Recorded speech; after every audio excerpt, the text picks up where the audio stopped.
Hello guys, welcome to our endless novel recap, the place where every story comes alive in a fast, clear and exciting way, from epic fantasy world to action-packed adventures and emotional journeys. We break down every novel into simple, engaging recaps you can enjoy and rhyme. So sit back, relax and dive with us into the endless world of stories. C281 भूमंडल। भारी शराबखोरी वाली रात के बाद अगली सुबह जब युवराज सिंह जागे तो सिर दर्द से फटा जा रहा था। यह नए वर्ष का पहला दिन था। परंपरा के अनुसार लोग अपने प्रियजनों से मिलने बाहर जाते थे। यदि वे कंगनपुर राजधानी में होते तो वे भी अवश्य जाते, लेकिन महान यू साम्राज्य के नियमों के अनुसार किसी विशेष कारण के बिना कोई राजकुमार अपने प्रांत से बाहर नहीं जा सकता था, और सीमा की रक्षा की जिम्मेदारी होने के कारण उन्हें अपने ही प्रदेश में रहना था।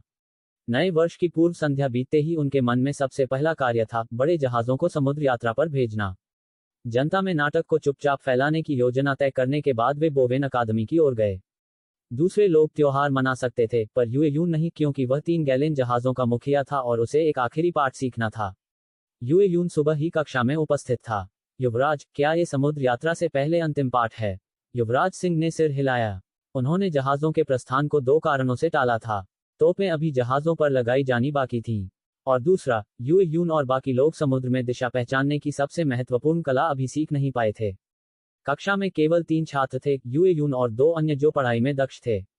इन तीनों को युवराज सिंह ने बेड़े के नेविगेटर चुना था। वे बैठकर बोले, एक पाठ पर्याप्त नहीं होगा।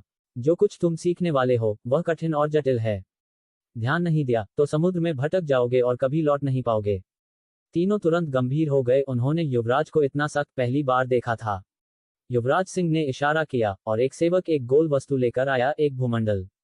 यह एक आधार पर लगा था, बीच से एक लोहे की छड़ गुजर रही थी। तुमने कभी पूछा था कि दुनिया कैसी दिखती है? लो, ये तुम्हारे सामने है, युवराज ने कहा। भूमंडल लकड़ी का बना था, चिकना पॉलिश किया हुआ। इस पर अक्षांश, देशांतर, महाद्वीपों के मानचित्र, समुद्री मार्ग, यहाँ तक कि चट्टानों के स्थान भी अंकित थे। कहीं मक्का, कपास, गन्ना, कहीं सोना जैसे क्षेत्रीय उत्पादों के चिन्ह भी। यूएयून दंग रह गया। ये वही भूमंडल है। युवराज सिंह ने सिर हिलाया।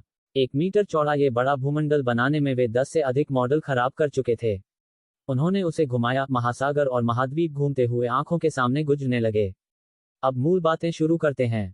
पहले तुम्हें महासागरों और महाद्वीपों के नाम सीखने होंगे। युवराज ने 4 महासागर और 7 महाद्वीप समझाए। ये तेज तर्रार पाठ था, जिसमें बस याद रखना था, और युवराज ऐसे पाठ पढ़ाने में निपुण थे। एक एक स्थान दिखाकर उन्होंने उसका महत्व बताया। इसके बाद उन्होंने असली विषय शुरू किया। अब जब तुम समझ चुके हो कि दुनिया कितनी विशाल है, तो ये सीखो कि समुद्र में अपनी स्थिति कैसे पहचानी जाती है। तीनों चुपचाप सीधे बैठ गए। उन्हें महसूस हो चुका था कि वे कितना कम जानते थे। युवराज ने लकड़ी का एक यंत्र उठाया। ये क्वाड्रंट है। ये डेविस क्वाड्रंट था, 16वीं शताब्दी के अंत में अंग्रेज नाविकों द्वारा बनाया गया। ये समुद्री यात्राओं में अक्षांश मापने के लिए प्रयोग होता था। छाया से सूर्य की ऊंचाई नापकर जहाज की स्थिति का पता लगाया जाता था। इसे बनाने में महीनों लगे थे, 2 मुड़े हुए लकड़ी के डंडे पर अत्यंत सूक्ष्म मापों के साथ। यही कारण था कि यह यंत्र 50 सेंटीमीटर लंबा बनाया गया, गलतियां कम हों। यूएयून ने पूछा, क्या इससे सचमुच अक्षांश निकाला जा सकता है? हाँ, पर यह सिर्फ औजार है। सूत्र भी सीखना होगा, युवराज ने कहा। उन्होंने तख्ती पर लिखा, 1 डिग्री अक्षांश 111 किलोमीटर, 1 मिनट अक्षांश 1.85 किलोमीटर, 1 सेकंड अक्षांश 30.9 मीटर। दूरी का सूत्र, डिस्टेंस इक्वल्स 111.12 गुना cos sin phi गुना sin phi जोड़ cos phi गुना cos phi गुना cos लैम्डा घटाव लैम्डा। सूत्र देखते ही यूएयून का सिर घूम गया। युवराज, क्या हम ये हिस्सा छोड़ सकते हैं? नहीं, युवराज ने कठोर स्वर में कहा। उनकी गणित कमजोर थी और अधिक समय नहीं था। युवराज को बस यही चाहिए था कि वे इस एक सूत्र का उपयोग करना सीख लें। उन्होंने सहायता तालिकाएं भी तैयार की थीं।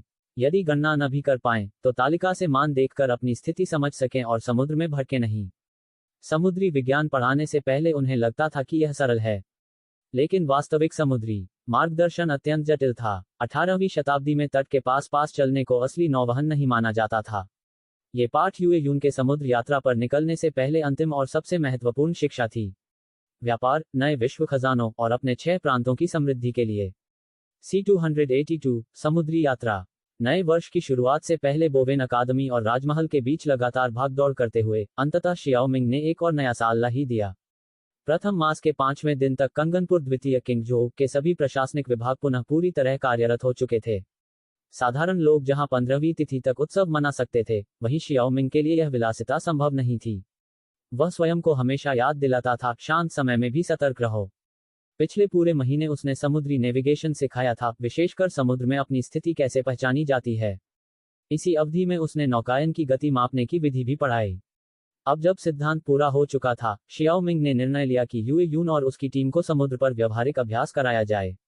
महाराज, सभी तोपें अब जहाजों पर लाद दी गई हैं। हमारा सैन्य कार्यशाला का काम अब पूरा हुआ। चेन शी ने अंतिम तोप को जहाज पर चढ़ते हुए देखकर गहरी सांस ली।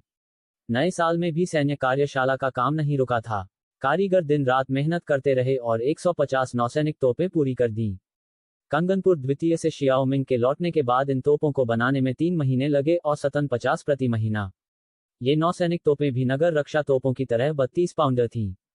भरी गई गोला बारूद में 60% ठोस गोलों का था और 40% अंगूर विस्फोटक ग्रैपशॉट का। शियाओमिंग के अनुसार ग्रैपशॉट समुद्री युद्ध के लिए सबसे उपयुक्त था, दुश्मन जहाजों को छेदने के लिए। गैलेन जहाजों और तोपों की कतार देखकर झांग लियांग ने युए यून से कहा, समुद्र में बहुत सावधान रहना।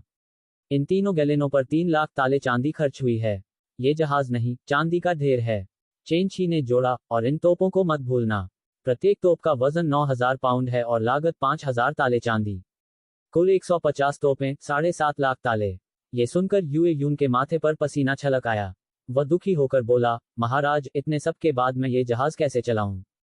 वे सच ही कह रहे हैं, शियाओमिंग बोला। ये 3 गैलेन मिलकर 10 लाख ताले से अधिक की कीमत रखते हैं। युए यून, समुद्र में कोई उछल कूद नहीं। तुम्हारा कार्य युद्ध नहीं, अभियान है। हमारे जहाज छोटे हैं, लेकिन फुर्तीले हैं। भागना पड़े तो कोई पकड़ नहीं पाएगा। वह कठोर नहीं था, उसे पता था कि समुद्र कितना खतरनाक होता है। दायु साम्राज्य में वह राजकुमार था, लोग उसे फेस देते थे। लेकिन समुद्र में कोई परवाह नहीं करता। फिर भी यह करना अनिवार्य था।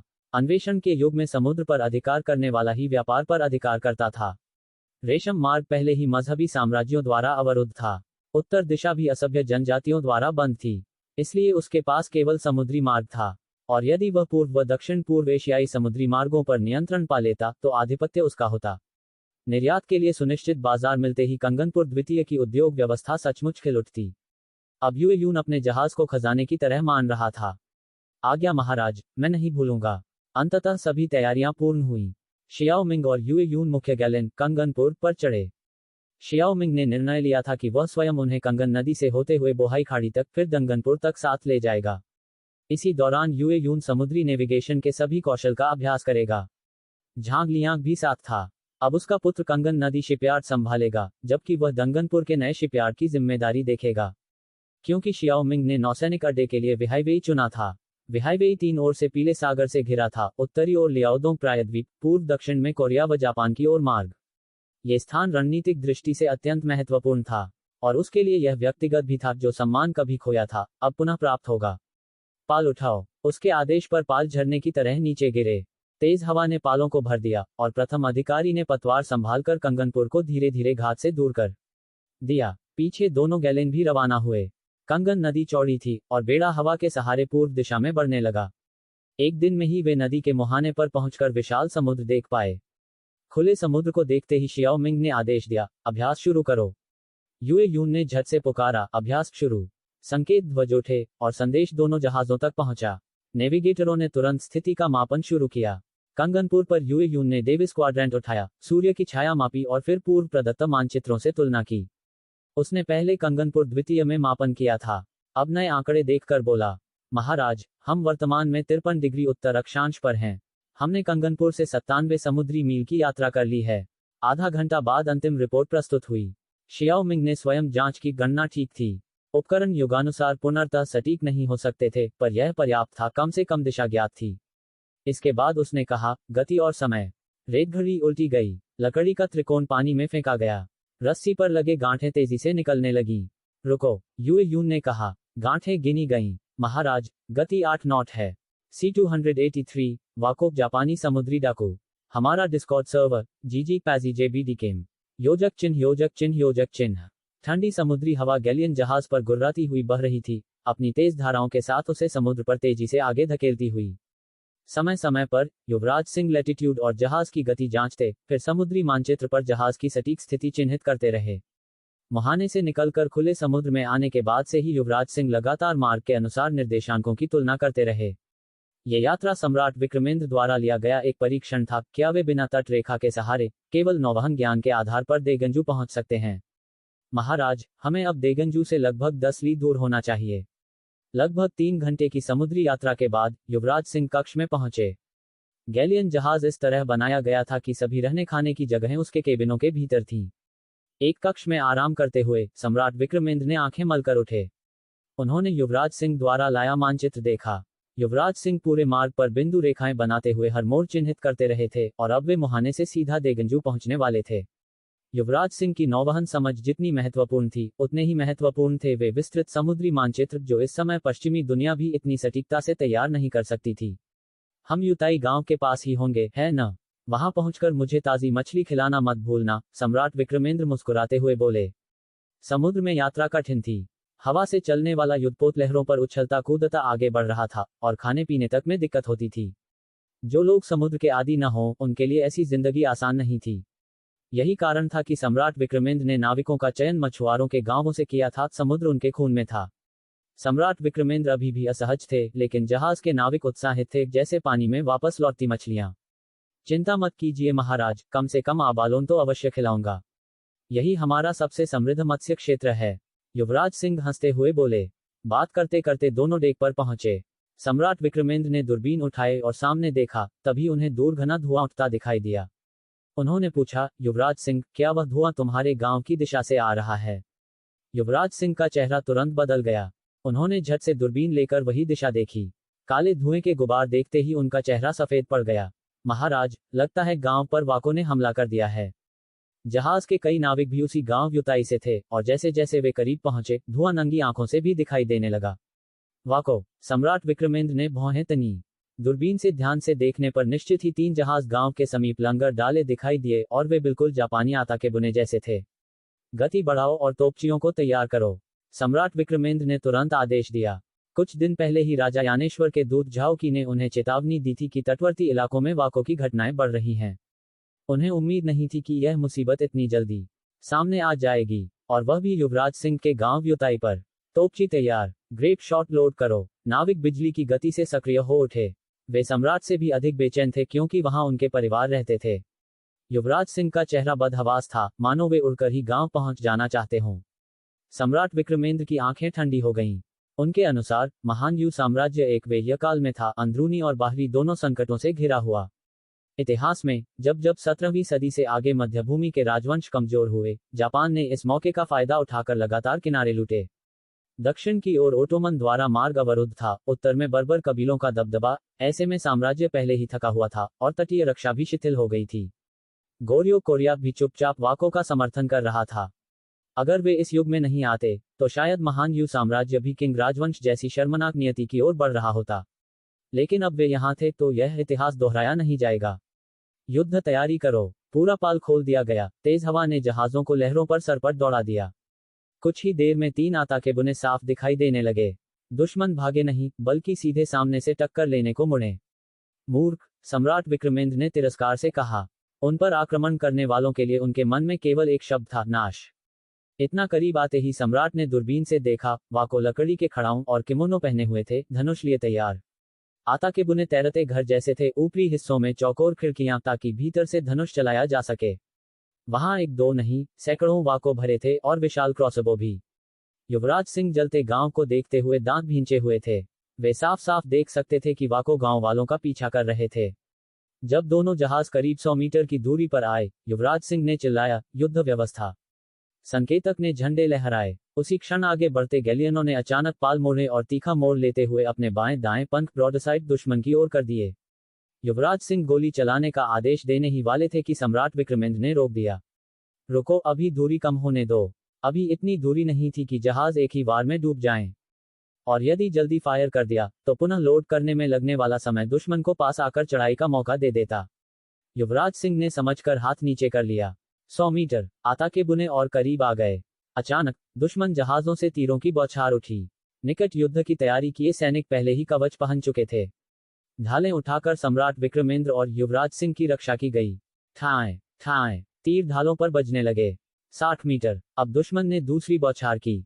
साथ ही आता के बुने के भीतर लगे 6 विशाल क्रॉसबो से मोटे मोटे बोल्ट छोड़े गए, जिनसे मोटी संग की रस्सियां बंधी थीं।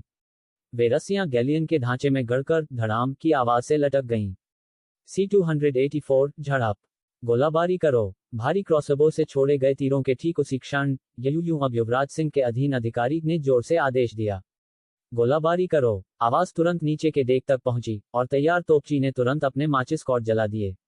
Boom boom boom. एक सीध में खड़े तीनों गैलियन जहाजों के मुंह पर आग की चमक फूटी। जलते बारूद से उठता धुआं छा गया और 75 अंगूर गोला ग्रेप शॉट हवा में बिखर गए, ऐसे जैसे मौत की बारिश हो। ये गोलाबारी तीनों अटाके बुने दुश्मन जहाजों पर तूफान की तरह गिरी। धनुष पर खड़े युवराज सिंह स्पष्ट सुन सकते थे, तोप के छर्रे दुश्मन जहाज की लकड़ी चीरते हुए गुजर रहे थे, जैसे कोई कागज में उंगली से छेद कर दे। पलक झपकते ही तीनों जहाज छलनी हो गए। लकड़ी के टुकड़े उड़ रहे थे। वाकुब जापानी समुद्री डाकू के शरीर चिथड़े चिथड़े हो चुके थे। हवा में खून की धुंध फैल गई। एक ही हमले में तीनों दुश्मन जहाज युद्ध करने लायक नहीं रहे। ज्यादातर वाको वहीं ढेर हो गए। दाहिनी दिशा मोड़ो। यूयू चिल्लाया। आदेश मिलते ही गैलियन अपनी दिशा बदलने लगे। अभी बाईं तरफ की तोपें दागी गई थीं, अब दाहिनी तरफ का ब्रॉडसाइड दुश्मन की ओर किया जा रहा था। गोलाबारी करो। Boom boom boom. एक और तोपों की गड़गड़ाहट। युवराज सिंह की नजरों में तीनों अटाके बुने अब छलनी हो चुके थे और धीरे धीरे डूब रहे थे। ये जहाज केवल उनके बेड़े को परेशान करने आए थे। वाको की मुख्य सेना तो गांव में थी ही। तीनों जहाजों के डूबते ही गैलियन बेड़ा तेजी से तट की ओर बढ़ गया। योजक चिन्ह योजक चिन्ह योजक चिन्ह। युताई गांव। यामादा इचिरो खून सनी तलवार एक ग्रामीण के शरीर से खींचता है। तभी वह मुड़ता है और अविश्वास से देखता रह जाता है, समुद्र में उनके जहाज डूब रहे हैं। दूसरे वाको भी एकदम रुक जाते हैं, डर से समुद्र की तरफ देखते हुए। यह नहीं हो सकता, यामादा इचिरो कांपती आवाज में बोलता है, फिर चिल्लाता है। गांव छानो, मेंग योलियांग को ढूंढो, वह यहीं कहीं होगा। फिर वह ग्रेट यू साम्राज्य के झंडों से सजे युद्धपोतों को घूरता है। एक वृद्ध महिला की देह पर पैर रखते हुए वह उसकी टांग में तलवार भोंक देता है। बोल, मेंग योलियांग कहाँ है? वृद्धा पहले ही लहूलुहान थी, पर उसकी आंखें चमक उठी। समुद्र से आती विशाल युद्ध नौकाएं उसे दिखाई दे रही थीं। वह मेरा बेटा है, वह आएगा और तुम सब दुष्टों को मार डालेगा। वह थूकती है और हंसती है। हरामी चीनी। यामादा गरजता है और तलवार उसके सीने में उतार देता है। खून फूट पड़ता है, पर वृद्धा की आंखें अंतिम क्षण तक मुस्कुराती रहती हैं। गांव में चीखें गूंज रही हैं। यामादा इचिरो पागलों की तरह शवों पर पैर रखते हुए दौड़ता है। मेंग योलियांग, बाहर निकल, या मैं इस गांव के हर आदमी औरत को मार दूंगा। समुद्र में ग्रेट यू के जहाज और पास आ रहे थे, इसलिए वह और बिगड़ चुका था। उसके जहाज डूब चुके थे। भागने का कोई रास्ता नहीं था। वे सभी आत्मघाती योद्धा थे, वापस जाने का मतलब भी मौत ही था। योजक चिन्ह योजक चिन्ह योजक चिन्ह। तट पर जमीन। किंगजो युद्धपोत तट के पास रुका। यूयू अब पूरी तरह क्रोध से भरा सबसे पहले समुद्र में कूद पड़ा और अपने साथियों के साथ कमर गहरे पानी में दौड़ता हुआ तट पर पहुंचा। युवराज सिंह, जाओ लोंग और जाओ हु के साथ 600 सैनिकों को लेकर युताई गांव की ओर दौड़े। वाको गांव में मौजूद ही थे, भागे नहीं थे। वे अभी भी किसी चीज की खोज में थे। ग्रेट यू के सैनिक उतरे तो 200 वाको जापानी युद्धनाद करते हुए उन पर टूट पड़े। यूयू और नाविकों की आंखें खून से लाल थीं। गांव के अपने लोगों की लाशें चारों तरफ पड़ी थीं। मारो इन्हें। युवराज सिंह ने एक 2 टुकड़े किए हुए शिशु का शव देखा, उनकी नसें आग बन गईं। तुम जंगली, मेरी मातृभूमि का अपमान कैसे कर सकते हो? मारो। ग्रेट यू सैनिकों का समुद्र जैसा गर्जन उठा। उनके ब्लेड चमके, एक के बाद एक सिर कटते चले गए। वाको की किमोनो और काताना उनके लोहे के कवच के सामने टिक ही नहीं पाए। 200 दुश्मन 600 सुसज्जित सैनिकों के आगे क्षणों में टूट गए। युवराज सिंह स्वयं तलवार लेकर लड़े। एक बार को झुककर बचाया, घूमकर पलटवार किया, तलवार विरोधी के गले पर चली गई। खून उछलता है, वाको गिर पड़ता है। जाओ लोंग और जाओ हु दोनों तरफ से उन्हें ढाल देते हुए लड़ रहे थे।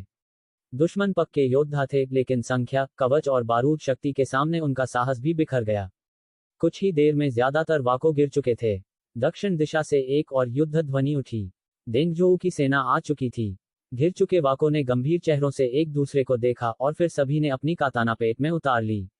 आत्मबलिदान। योजक चिन्ह योजक चिन्ह योजक चिन्ह। देंगजोऊ सेना। महाराज, देंगजोऊ के कमांडर ये छिंगयुन उपस्थित हैं, देर से पहुंचने की क्षमा। एक मध्यम आयु का सेनापति घुटनों पर गिरा। शर्म करो। युवराज सिंह गरजे। युताई गांव जल रहा था और तुम इतनी देर से पहुंचे। ये छिंगयुन ने उत्तर दिया। महाराज, वाको दिखते ही हमने तुरंत पैदल सैनिक भेजे। देंगजोऊ में घुड़सवार नहीं है। पूरे रास्ते में व्याकुल था। युवराज सिंह भारी दिल से शांत हुए। सामने यूं घुटनों पर बैठा अपनी मां की देह को पकड़े रो रहा था। युवराज सिंह ने उन्हें देखा, दिल चीर गया। इधर उधर 30 से अधिक नाविक अपने परिवार वालों की लाशें ढूंढ रहे थे। धीरे धीरे पूरा युताई गांव रोने चिल्लाने से भर गया। दूसरे नाविक भी भारी मन से खड़े थे। देंगजोऊ में, जो समुद्र से जुड़ा था, कौन ऐसा था जिसने वाको के हाथों अपना प्रियजनों को न खोया हो। C285 secret intelligence. हमारे डिस्कॉर्ड सर्वर GG पैजी JBD केम। हरामजादों, भाइयों, जहाजों पर चढ़ो। चलो जापान चलते हैं और अपने परिवारों का बदला लेते हैं। बदला, बदला, बदला। क्रोध से भरी गर्जनाएं युताई गांव में गूंज उठीं। फेई जितेंद्र ने अपनी मां के शरीर को धीरे से रखा और गैलियन की ओर दौड़ पड़े। रुको, युवराज सिंह की तेज आवाज गूंजी। फेई जितेंद्र ठिठक गए। उनकी आंखें लाल थीं। युवराज, आपने देखा इन वाकों ने हमारे साथ क्या किया? क्या हम इसे यूं ही सह लें? क्या हमें अपने परिवारों का बदला नहीं लेना चाहिए? लेना चाहिए, पर अभी नहीं, युवराज सिंह ने आगे बढ़ते हुए कहा। ये 3 गैलियन कंगनपुर की 1 साल की मेहनत का परिणाम है। तुम कंगनपुर नौसेना की आशा हो। मैं भी दुश्मन का मांस खाने और उनके खून का प्याला पीने का सपना देखता हूं, पर अभी हम बहुत कमजोर हैं। हम अपनी थोड़ी सी ताकत भी जोखिम में नहीं डाल सकते। मुझ पर भरोसा करो, कुछ साल दो। मैं वादा करता हूं, मैं स्वयं तुम्हें जापान के तट पर उतारूंगा और उनका खून का हिसाब चुकाऊंगा। फेई जितेंद्र का हृदय दर्द से फट रहा था। बचपन में उनके पिता वाको द्वारा मारे गए थे। अब उनकी मां भी भीतर की आग फट पड़ना चाहती थी। लेकिन वे समझते थे, युवराज सिंह सही थे। वे नौसेना की नींव थे। अगर वे जीवित लौट आए, तो उनका ज्ञान पीढ़ियों तक फैलेगा। उन्होंने भारी मन से कहा, युवराज, मैं आप पर विश्वास करता हूं। तुम्हारे इन शब्दों के कारण, अगर कभी मैंने अपना वादा तोड़ा, तो दुनिया के सामने मैं स्वयं अपने प्राण त्याग दूंगा। युवराज सिंह ने दांत भींचकर कहा। फेई जितेंद्र ने गंभीरता से सिर हिलाया। उनकी आंखें फिर अपनी मां के शव की ओर चली गईं। उधर नाविक भी अपने परिवारों की लाशें ढूंढ रहे थे। धीरे धीरे पूरे गांव में रोने की आवाजें भर गईं। युवराज, हमने एक आदमी पकड़ा है। देंगजोऊ का एक सैनिक 2 लोगों के साथ दौड़ता आया। फेई जितेंद्र ने उसे देखते ही तलवार उठाई। मेंग यूलियांग, कमीने गद्दार, मर जा। 2 सैनिकों ने उन्हें रोक लिया। फेई जितेंद्र ने कहा, युवराज, यही मेंग यूलियांग है। क्यूआ का भाई, हमारे गांव का गद्दार। मेंग यूलियांग ने कड़वाहट से हंसा। फेई जितेंद्र, अगर उस दिन मैंने तुम्हें काट कर भगाया न होता, तो तुम आज जिंदा होते। तुम अभी भी उतने ही उतावले हो। तुम्हें बोलने का कोई हक नहीं। तुम ही वाको को यहां लाए। फेई जितेंद्र गरजे। युवराज सिंह चकित थे। लक्ष्मी लोहा का बड़ा भाई इस हालत में मिलेगा, ये सोचा नहीं था। तुम मेंग यूलियांग हो? युवराज ने पूछा। मेंग यूलियांग तुरंत बोला, आप कौन हैं? मेरे पास राजकुमार की के लिए अत्यंत महत्वपूर्ण खुफिया सूचना है। कृपया मुझे उनके पास ले चलिए। ये छिपी बात जानकर युवराज सिंह की आंखों में कठोरता आई। देंगजोऊ के सेनानायक ये छिंग ने कहा, तुम्हारे सामने ही तो राजकुमार की खड़े हैं। अब साफ साफ बोलो। मेंग यूलियांग कांप गया। वह घुटनों के बल गिर पड़ा। युवराज, मेरे पास गुप्त समाचार है। कृपया तुरंत तैयारी कीजिए। उसकी विश्वासघाती छवि पूरे देंगजोऊ में बदनाम थी। युवराज सिंह ने ठंडे स्वर में कहा, बोलो। मेंग यूलियांग ने एक चर्मपत्र निकाला। कृपया इसे देखें, युवराज। जाओ लॉन्ग ने जांचकर युवराज सिंह को दिया। खोलते ही युवराज की आंखें सिकुड़ गईं। नक्शे में देंगजोऊ से लेकर जापान तक का मार्ग था, सीधे यहां की ओर आता हुआ। सैनिकों की संख्या, जहाज, सब लिखा था। यह क्या है? युवराज सिंह ने पूछा। मेंग यूलियांग बोला, 10 साल पहले मैंने अपने पिता का बदला लेने के लिए वाको का विश्वास जीतने का नाटक किया और नागोया में छिपकर रहता रहा। हाल ही में एक व्यापारी मिला, झांगलिंग। उसे जापान में पकड़ा जा रहा था। उसने मुझे ये योजना सौंप दी।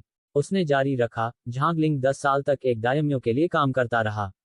उसने सुना कि जापान 3 साल में 2 लाख सैनिकों के साथ देंगजोऊ पर आक्रमण करना चाहता है। भूमि विवाद के कारण दायम्यो असंतुष्ट हैं और ग्रेट यू पर कब्जा कर उन्हें शांत करना चाहते हैं। और झांगलिंग का क्या हुआ? युवराज ने पूछा। यामादा कबीले ने उसे घेर लिया, तब उसने पकड़े जाने से पहले समुद्र में कूदकर जान दे दी। उसने कहा, वह आज भी ग्रेट यू का आदमी है और हमारे लोगों को करते नहीं देख सकता था।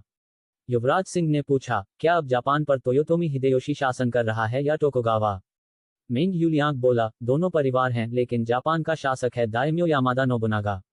इस पल युवराज सिंह समझ गए, जैसे ग्रेट यू साम्राज्य का इतिहास बदल चुका था, वैसे ही जापान भी अब बिल्कुल अलग राह पर चल पड़ा था। C286 महान उद्देश्य। ठंडी समुद्री हवा, नमक की तेज गंध लिए सबके चेहरों से टकरा रही थी। मेंग यूलियांग की दी हुई जानकारी ने सबको गहरे मौन में डाल दिया। आखिरकार यह सन्नाटा यूए ने तोड़ा। महाराज, मेंग यूलियांग गद्दार है। उसकी बातों पर भरोसा नहीं किया जा सकता। शायद वह ये सब झूठ बोल रहा है ताकि अपनी जान बचा सके। यू यून, मूर्ख, क्या तुम्हें पता है कि मैं यामादा इचिरो के आदमियों से कहाँ छिपा था? तुम्हारे घर के तहखाने में। तुम्हारी माँ ने समझ लिया था कि यह जानकारी कितनी महत्वपूर्ण है, इसलिए उन्होंने ही मुझे छिपाया। मेंग यूलियांग चिल्लाया। देंगजोऊ के 2 सैनिकों ने सिर हिलाकर कहा, महाराज, हमने उसे तहखाने से ही निकाला था। असंभव, मेरी माँ कभी भी तुम्हारे जैसे निष्ठुर गद्दार को नहीं बचाती। यूए यून गरज उठा। शाओमिंग भी असमंजस में था। उसने कहा, मेंग यूलियांग, मैं अभी तुम पर भरोसा नहीं कर सकता। जब तक इस पांडुलिपि की जानकारी की पुष्टि नहीं हो जाती, तुम्हें कैद में रखा जाएगा। ये छिंग, इसे किंगजोऊ के कारागार में ले जाओ और मेरे आदेश की प्रतीक्षा करो। जी, महाराज, ये छिंग ने झुककर कहा। पांडुलिपि को संभालते हुए, शाओमिंग ने उजड़े हुए युताई गांव की ओर देखा और कहा, यूए यून, पहले गांव वालों का अंतिम संस्कार कर लें। यदि मेंग यूलियांग सच में वाकोओ को यहां लाया था, तो मैं उसे तुम्हारे हवाले कर दूंगा। यूए यून ने सिर हिलाया, अपनी मां की लाश को देखते हुए फिर से आंसू बहने लगे। शाओमिंग भारी मन से ये छिंग के सैनिकों को दफनाने में मदद करने का आदेश देकर स्वयं एक ओर जाकर गहरे विचार में डूब गया। तकनीक क्रिस्टल के ऐतिहासिक डेटा के अनुसार, जापान ने कभी मिंग साम्राज्य पर इमजिन युद्ध में आक्रमण किया था। भले ही वर्तमान परिस्थितियां अलग थीं, पर पैटर्न वही था। जापान के आंतरिक संघर्ष उसे बाहरी आक्रमण की ओर धकेल रहे थे। इतिहास में हर बार जब भी जापान के अंदर अस्थिरता होती, वह अपने पड़ोसी देशों पर समस्या थोप देता और लक्ष्य हमेशा मध्य भूमि का राजवंश होता। पांडुलिपि में जापान की जहाज निर्माण योजना विस्तार से दर्ज थी। 3 वर्षों में पर्याप्त युद्धपोत बनाकर 2 लाख सैनिकों को भेजने की क्षमता। दाइम्यों में भूमि विभाजन को लेकर असंतोष चरम पर था और वे अधिक भूमि चाहते थे। कमजोर, बिखरा हुआ ग्रेट यू साम्राज्य उनके लिए आसान निशाना बना। जापान उत्तरी बर्बरों की शक्ति से भी वाकिफ था, इसलिए उनसे उलझना नहीं चाहता था। पांडुलिपि के अनुसार उन्होंने गोर्यो और यहां तक कि उत्तरी बर्बरों से भी संपर्क किया था। शाओमिंग नहीं जानता था कि यह हमला केवल जापान की योजना थी, या फिर बर्बरों के साथ किसी गुप्त सौदे का हिस्सा।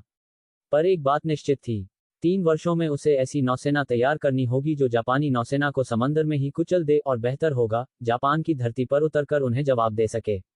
इंसानी इतिहास में टापू राष्ट्र हमेशा नौसैनिक शक्ति के बल पर हमला कर सकते थे, जबकि महाद्वीपीय साम्राज्य समुद्र में कमजोर होने के कारण बस रक्षा कर पाते थे।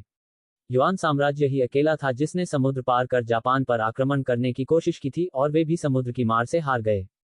इसी कारण जापान बाद में समुद्री अन्वेषण युग में उभरा, और आज भी अमेरिका जैसे देश भौगोलिक सुरक्षा का लाभ उठाते हैं। इसलिए शाओमिंग के मन में केवल एक ही रास्ता था, ऐसी शक्ति बनाओ जो दुश्मन के घर तक पहुंच सके, नहीं तो टापू राष्ट्र पीछे से वार करते रहेंगे। उसे उत्तरी रक्षा को भी मजबूत करना था और नौसेना पर भारी निवेश भी करना था। संभव है कि 3 वर्षों में उसे 2 मोर्चों पर युद्ध लड़ना पड़े। युताई गांव के शवों को अंततः इकट्ठा किया गया। यूए यून ने उन्हें समुद्र किनारे दफनाया। समुद्र के लोग समुद्र में ही विश्राम पाए। सैनिकों के दिलों पर दुख की भारी चट्टान थी, लेकिन उसके नीचे नफरत की आग धधक रही थी। उन्हें संभालने के लिए शाओमिंग यूए यून को 1 माह का विश्राम देने का सोच रहा था। पर यूए यून ने कहा, जरूरत नहीं महाराज, हम अभी ही निकलने को तैयार हैं। मां के अंतिम संस्कार और 15 दिन के आराम के बाद भी उसने अधिक ठहरने से इनकार कर दिया। क्या तुम सच में यात्रा के लिए तैयार हो? शाओमिंग ने चिंता से पूछा। उसे डर था कि कहीं यूए यून क्रोध में तीनों बड़े जहाज सीधे जापान की ओर न मोड़ दे। यूए यून बोला, महाराज, हमें मालूम है।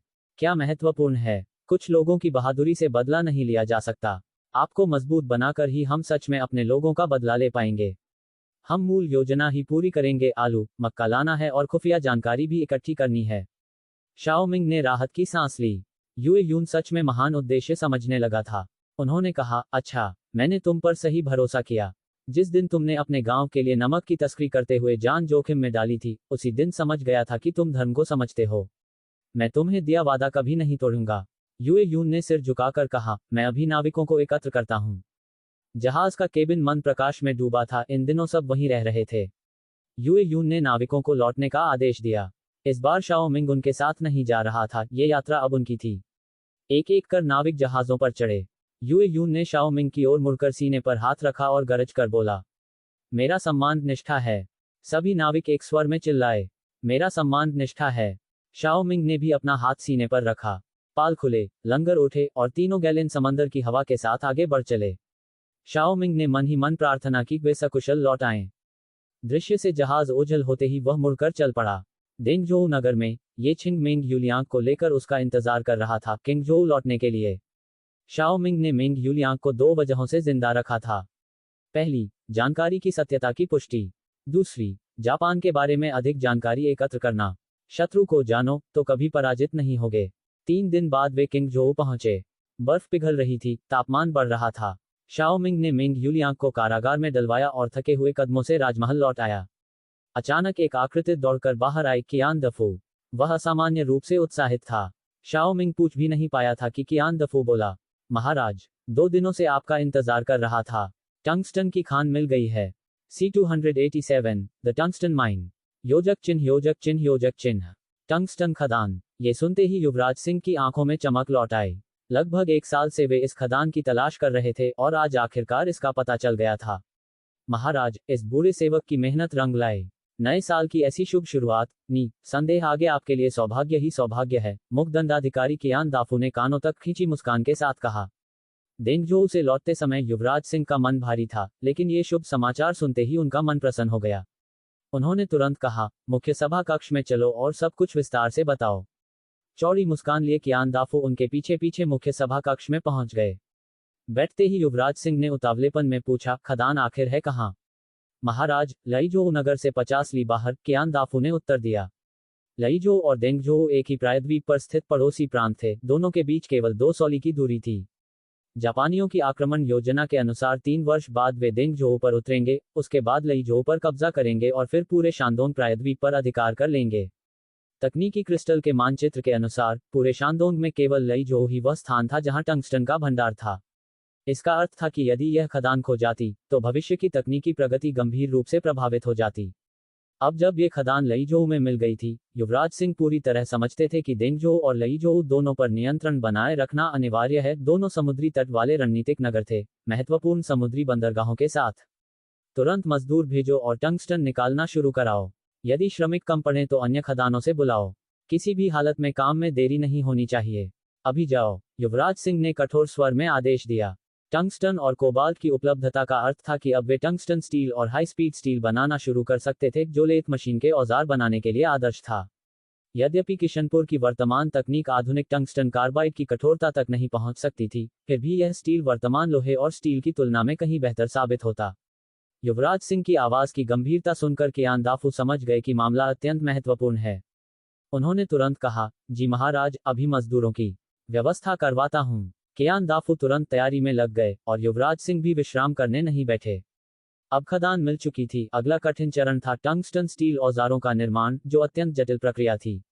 ये साधारण इस्पात निर्माण जैसा नहीं था। इसमें चरण थे: पाउडर तैयार करना, गीली पिसाई, मिश्रण, पिसाई, सुखाना, छानना, कोबाल्ट मिलाना, फिर से सुखाना, ग्रेन्यूल बनाना, प्रेस करना, आकार देना, कम दाब पर सिंटरिंग, रूप निर्माण, बेलन घिसाई और सूक्ष्म पालिश। पहली बड़ी समस्या थी कम दर्जे की टंगस्टन अयस्क से टंगस्टन पाउडर निकालना। दूसरी तकनीकी चुनौती थी सिंटरिंग से पहले टंगस्टन पाउडर को औजारों के आकार में ढालना, जिसके लिए टंगस्टन स्टील के सांचे मोल्ड बनाने पड़ते। मुख्य सभा कक्ष की कुर्सी पर वे मुश्किल से बैठे होंगे कि तुरंत मशीनरी विभाग पहुंच गए। चेन वेनलोंग, तुरंत झांग लियू को बुलाओ, युवराज सिंह ने आदेश दिया। अब जब चेनची सैन्य कार्यशाला की देखरेख कर रहे थे, झांग लियू मशीनरी विभाग के मुख्य कारीगर बन गए थे, कौशल में चेनची के बाद दूसरे स्थान पर और विभाग के स्तंभ समान। जल्द ही झांग लियू वहां पहुंचे, तेल और लोहा धातु की गंध लिए। वे पुनरावृत धनुष रिपीटिंग क्रॉसबो के पुर्जे बनाने में लगे जलचालित हथौड़ों की मरम्मत करा रहे थे। केवल वही कुछ कारीगर इन हथौड़ों की मूल बनावट जानते थे और उन्हें ठीक कर सकते थे। महाराज, झांग लियू ने पसीना पोंछते हुए प्रणाम किया। जैसे ही वे पहुंचे, युवराज सिंह बोले, मशीनरी विभाग के श्रेष्ठ कारीगरों को इकट्ठा करो। हमें लेथ मशीन के औजार बनाने शुरू करने हैं। Lathe tools. क्या टंगस्टन खदान मिल गई? झांग लियू की आंखें चमक उठीं। हाँ, युवराज सिंह ने कहा, कियान दाफू ने अभी सूचना दी है। तुरंत सांचे तैयार करने शुरू करो। ये तो अत्यंत सुखद समाचार है, झांग लियू ने उल्लास से कहा। 1 वर्ष पहले किशनपुर कार्यशाला ने जलचालित लेथ बनाई थी, लेकिन औजारों की गुणवत्ता कम होने के कारण वह केवल लकड़ी पर काम कर सकती थी। जैसे ही धातु काटने की कोशिश की जाती, औजार टूट जाते। बाद में गैलियन जहाज बनाने के कारण लेथ कार्यशाला को पूरा लकड़ी कारीगरी के लिए लगा दिया गया। लेकिन कारीगर उस दिन की प्रतीक्षा में थे जब वे लेथ का वास्तविक उपयोग कर सकेंगे। उनका विश्वास था कि यदि वे स्टील को उसी सहजता से काट सके जैसे लकड़ी को, तो वे गैलियन से भी महान निर्माण कर सकते हैं। अभी खुशियां मनाने की जल्दी न करो, पहले मैं समझाता हूं कि टंगस्टन स्टील औजार कैसे बनाए जाते हैं। जब 12 कारीगर एकत्र हो गए, युवराज सिंह ने ब्लैकबोर्ड पर चित्र बनाकर पूरी प्रक्रिया समझाई। चित्र इतने सजीव थे कि कारीगरों को लगा जैसे वे वास्तव में किसी आधुनिक कार्यशाला में काम कर रहे हों।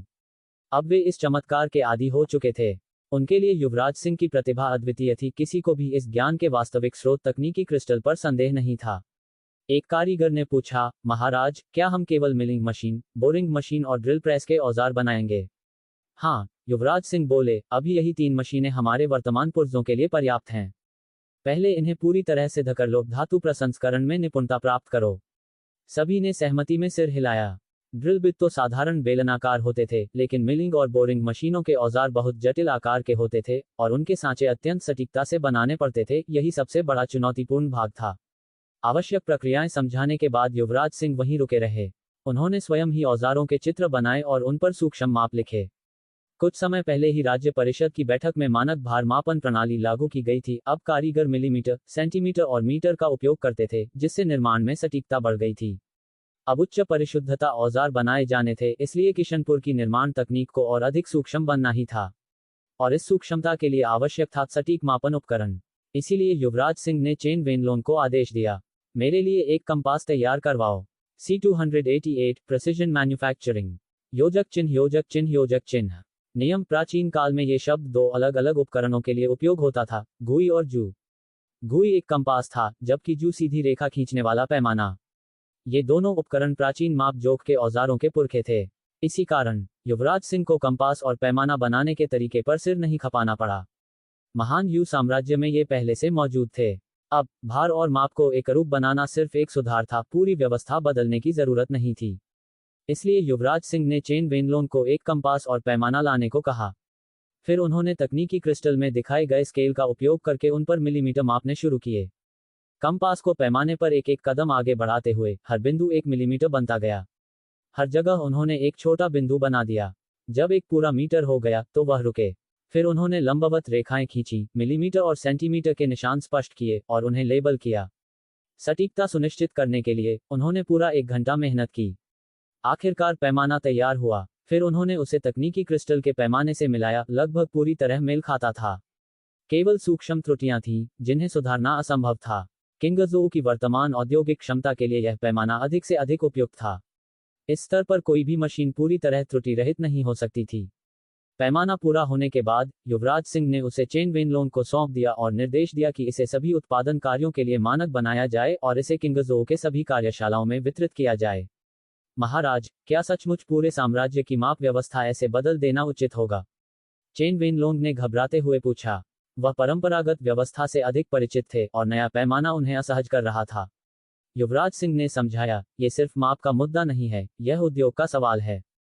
यदि किंगजू के औद्योगिक उत्पाद इसी सटीक पैमाने से बनेंगे, तो कोई उन्हें आसानी से नकल नहीं कर पाएगा, जब तक वे हमारी माप प्रणाली न अपनाएं। और जब हम कटिंग टूल बनाना शुरू करेंगे और खराद मशीनें चल जाएंगी, तो हम जल्द ही अधिक सटीक पुर्जे बनाने लगेंगे। बिना सूक्ष्म माप के हम ऐसा कैसे कर पाएंगे? यहाँ तक कि उन टूल्स पर भी निशान अंकित करने पड़ेंगे। चेन वेनलोन धीरे धीरे समझ गए। अच्छा, मैं ही थोड़ा मूर्ख निकला। फिर उन्होंने पूछा, महाराज, आप कटिंग टूल्स बनाने पर बहुत जोर दे रहे हैं। क्या आपके मन में कोई और आविष्कार है? उनकी बात सुनकर युवराज सिंह के मन में हलचल उठी। ये पहले ही 18वीं शताब्दी थी। आधुनिक युग में पश्चिम बहुत पहले माचलॉक बंदूकों को फ्लिंटलॉक से बदल चुका था। लेकिन महान यू साम्राज्य में तो साधारण आग्नेयास्त्र भी नहीं थे। विकास का अंतर बहुत बड़ा था, जैसे कि चिंग राजवंश पाल जहाज इस्तेमाल करता रहा, जबकि पश्चिम भाप जहाज बना चुका था। कटिंग टूल्स बनाने की जल्दी का कारण यही था, जब खराद मशीन के पास अच्छे औजार होंगे, वह सटीक, बिना जोड़ के इस्पात पाइप बनाना शुरू कर सकते थे। हाँ, उन्हें रोल्ड स्टील को पाइप में ढालने की विधि पता थी। यही तकनीक बंदूकें बनाने में भी काम आती थी। लेकिन तोपें, इस्पात, कांच जैसे उद्योगों ने पहले ही गुलाम श्रम का अधिकांश हिस्सा खा लिया था। तब उन्हें तय करना पड़ा, तोपें बनाएं या बंदूकें। अंततः उन्होंने तोपें चुनी। तकनीकी रूप से उन्हें बनाना आसान था। ढलाई के सांचे से तोपें बड़े पैमाने पर बनी जा सकती थीं। उस समय बंदूकें बनाने के लिए लोहारों को हर बंदूक हाथ से गढ़नी पड़ती, वह भी सिर्फ माचलॉक। कांगनपुर में हुए युद्ध में 1 लाख दुश्मनों के सामने उनके पास कुछ 100 माचलॉक ही थे। दीवारों पर वे धनुष बाण से बस थोड़ा ही बेहतर थे। इतिहास बताता है कि एक प्रशिक्षित माचलॉक बंदूकची 3 मिनट में 2 गोली चला सकता था। यही दयनीय गति वजह थी कि युवराज सिंह बिल्कुल भी माचलॉक को बड़े पैमाने पर बनाना नहीं चाहते थे। जब पश्चिम ने उन्हें त्याग दिया है तो पिछड़ी तकनीक पर समय क्यों बर्बाद करें।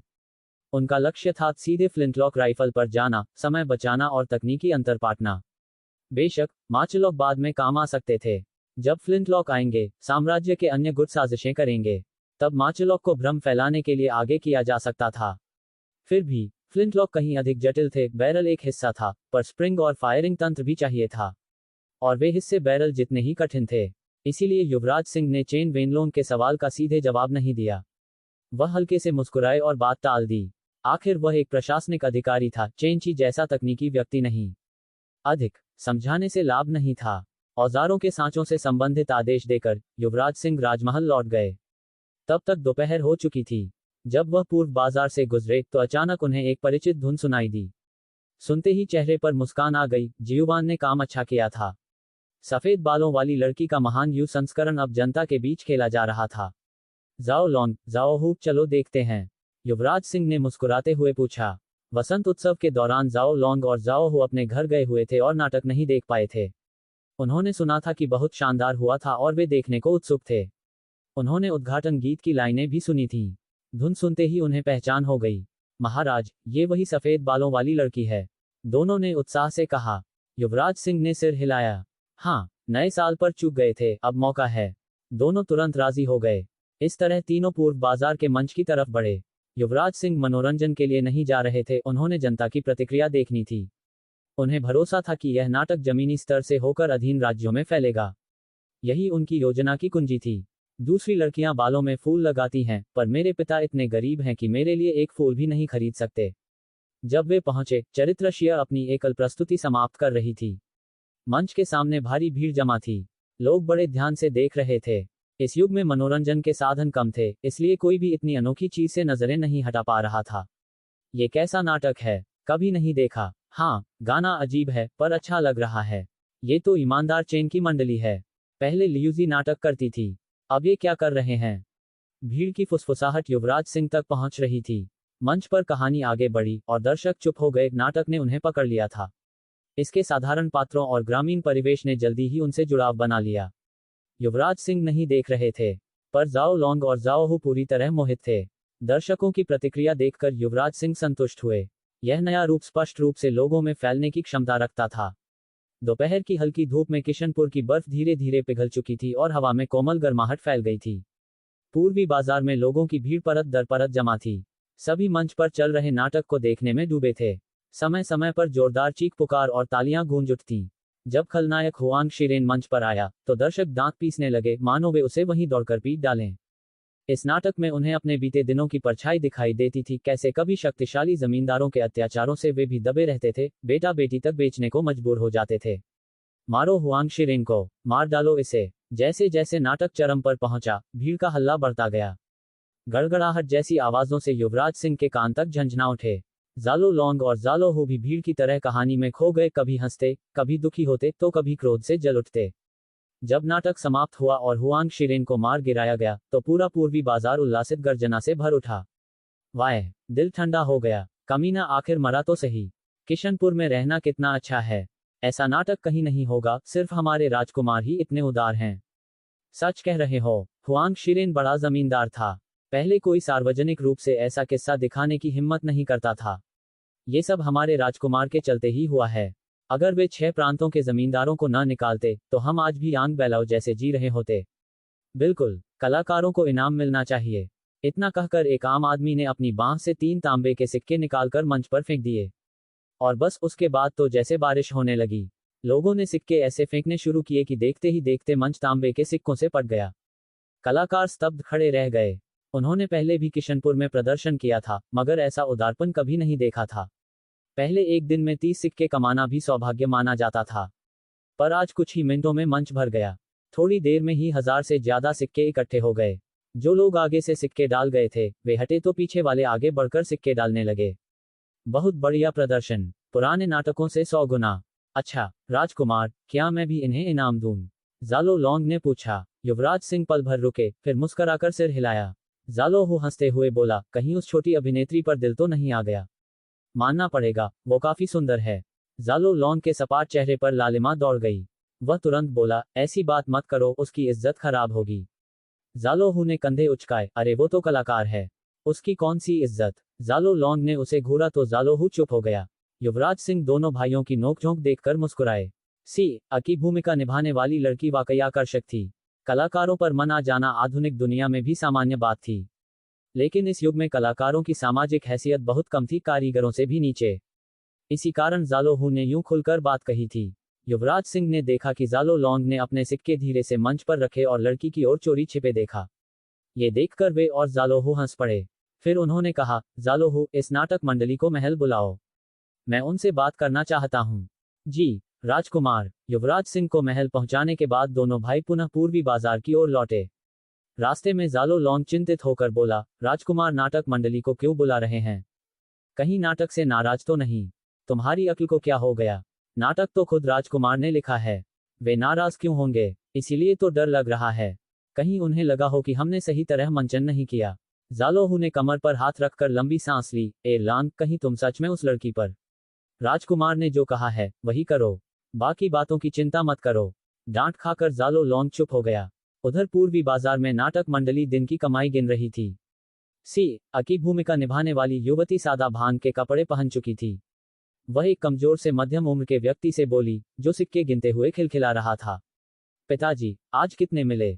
वह व्यक्ति, चेन लाओशी, अपनी छोटी सी आंखें सिकोड़कर बोला, तुम्हारा नाम और नाटक की लड़की भी भाग्य ने खुद तुम्हें चुना है। आज तो लूट हो गई। 3000 तांबे के सिक्के, पूरे 3 तोले चांदी। पूरी मंडली खुशी से उछल पड़ी। एक दिन में 3 तोला, एक महीने में 100 तोले से ज्यादा। कभी भूखों मरने वाले ये लोग आज सपने जैसा जीवन देख रहे थे। ये सब बहन जियुवान की बदौलत है, उन्होंने मुझे सिखाया, तभी सब संभव हुआ। पिताजी, मैं आज रात उनके लिए कोई छोटा सा उपहार खरीद लाऊं। सही है, शुक्रगुजारी दिखानी चाहिए। तभी हुआंग शिरेन की भूमिका निभाने वाला वुसान बोला, जियुवान तो राजकुमार के महल की हैं, उन्हें हमारी तुच्छ चीजों की क्या जरूरत? बेवकूफ मत बनो, पैसा बांट लो। वुसान, ये ठीक नहीं, चाहे उन्हें जरूरत हो या ना हो, हमारी जिम्मेदारी है धन्यवाद दिखाना। बिना तहजीब के लोगों जैसा व्यवहार नहीं कर सकते। वुसान ने तिरछी नजर डालते हुए कहा, तहजीब? हम खुद भूखे मरते थे, पैसा बांटो और चुप रहो। उसी समय जालो लोंग और जालोहू अंदर आए। चेन लाओशी, राजकुमार ची ने आपको बुलाया है, जालोहू ने कहा। राजकुमार ची? चेन लाओशी चौंक गए। और आप लोग? हम राजकुमार के अंगरक्षक हैं, कृपया हमारे साथ चलिए, जालो लोंग ने कहा। बोलते हुए उनकी नजर अनायास चेन सी पर गई। उनकी आंखें नर्म हो गईं, मानो वह नाटक वाली ही हो। चेन लाओशी ने घबरा कर कुछ सिक्के समेटे। हुजूर, राजकुमार हमें क्यों बुला रहे हैं? जालोहू ने दृढ़ स्वर में कहा, महल पहुंचकर पता चल जाएगा। पैसे रख लो, हमारे महल में रिश्वत नहीं चलती। पिताजी, इनका कहना मान लेते हैं, चेन सी बोली। बहन जियुवान वही हैं, कोई हमें नुकसान नहीं पहुंचाएगा। चेन लाओशी ने डरते हुए सिर हिलाया। वुसान का चेहरा तो मानो भूत देखकर सफेद पड़ गया। चलिए, जालोहू ने रास्ता दिखाया और मंडली महल की ओर चल पड़ी।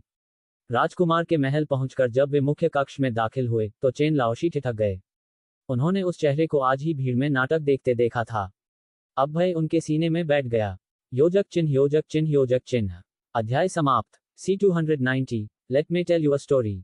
किंगजोऊ की बर्फ धीरे धीरे पिघल चुकी थी और दोपहर की धूप में हल्की गर्माहट फैल रही थी। मुख्य प्रांगण में सिंहासन पर बैठे युवराज सिंह ने शांत स्वर में पूछा, तुम ही चेन लाओशी हो? उनके सामने खड़े नाटक दल के नेता ने घबराते हुए उत्तर दिया, जी हाँ महाराज। उनके मन में उनके जैसे रंगकर्मी रईस लोगों की नजर में चींटी से भी कम दर्जे के थे। बीते वर्षों में जब वांग और किंग घरानों का प्रभाव था, उन्हें अक्सर बुलाया जाता था और जरा सी गलती पर मार और गालियां मिलती थीं। इस कारण कलाकार दलों के लोग हमेशा सहमे हुए, सावधान और चुप रहने वाले होते थे। जरीन ने कोमल मुस्कान के साथ कहा, डरिए मत, युवराज ने आपको इसलिए बुलाया है क्योंकि उन्हें ये नाटक पसंद आया, सजा देने के लिए नहीं। ये सुनते ही पूरे दल ने राहत की सांस ली। युवराज सिंह ने उन्हें यहाँ किसी औपचारिकता के लिए नहीं बुलाया था। वह सांस्कृतिक पुनर्जागरण की शुरुआत करना चाहते थे और इसके लिए उन्हें जनता आधारित कलाकारों की आवश्यकता थी। महल में पहले भी गीत नृत्य होते थे, लेकिन उन गीतांगनाओं को आम जनता के बीच प्रदर्शन के लिए भेजना परंपरा और मर्यादा के विरुद्ध माना जाता था। भले ही युवराज के विचार आधुनिक थे, फिर भी उन्हें स्थानीय रीति रिवाजों का ध्यान रखना ही पड़ता था। उन्होंने कहा, जरीन सही कह रही है, तुम्हें डांटने के लिए नहीं बुलाया। मैं चाहता हूं कि तुम मेरे लिए काम करो, लेकिन ये बात किसी को पता नहीं चलनी चाहिए। हमें काम? चेन लाओशी के हाथ कांपने लगे। उन्हें समझ ही नहीं आ रहा था कि उत्तर कैसे दें। उसी क्षण उनकी बेटी चेन शियर आगे आए और बोली, युवराज हमेशा किंगजोऊ के लोगों को अपने बच्चों जैसा मानते हैं। हम सब उनके आभारी हैं। जो आदेश आप दें, हम उसका पालन करेंगे। युवराज हंस पड़े, बड़ी तेज जबान है तुम्हारी। समझ आता है कि जरीन ने तुम्हें क्यों चुना। मैंने तो सिर्फ सच कहा है, महाराज, शियर ने विनम्र आवाज में कहा।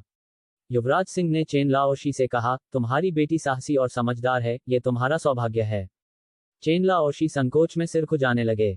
युवराज ने सीधा मुद्दे पर आते हुए कहा, मैं किंगजोऊ में एक नाट्यशाला बनवाने जा रहा हूँ, एक बड़ा भवन जिसमें मंच अंदर होगा। इसे तुम संभालोगे। मैं जो नाटक करने को कहूँ वह करना होगा। नाट्यशाला, वह क्या होता है? शियर ने जिज्ञासा से पूछा। जैसे पूर्वी बाजार का मंच है, लेकिन भवन के अंदर। अब से तुम्हारा काम सिर्फ नाटक करना होगा। सरकार तुम्हें वेतन देगी, खर्च चलाएगी और नाट्यशाला का हिसाब किताब देखेगी। हमें वेतन मिलेगा? शियर दंग रह गई। जरीन भी हैरान थी। युवराज पहली बार किसी कलाकार दल के प्रति इतना उदार हो रहे थे। शियर ने पूछा, युवराज ऐसा क्यों करना चाहते हैं? युवराज ने मुस्कुराते हुए उत्तर दिया, यह अभी समझाओ तो तुम नहीं समझोगी, लेकिन एक दिन समझ जाओगी। अभी बस ये बताओ, तुम तैयार हो या नहीं? मना करोगी तो कोई दबाव नहीं है। चेन लाओशी अब भी हक्का बक्का थे, लेकिन शियर तुरंत बोली, हम सहमत हैं। हमें भरोसा है कि युवराज हमारे साथ कभी अन्याय नहीं करेंगे।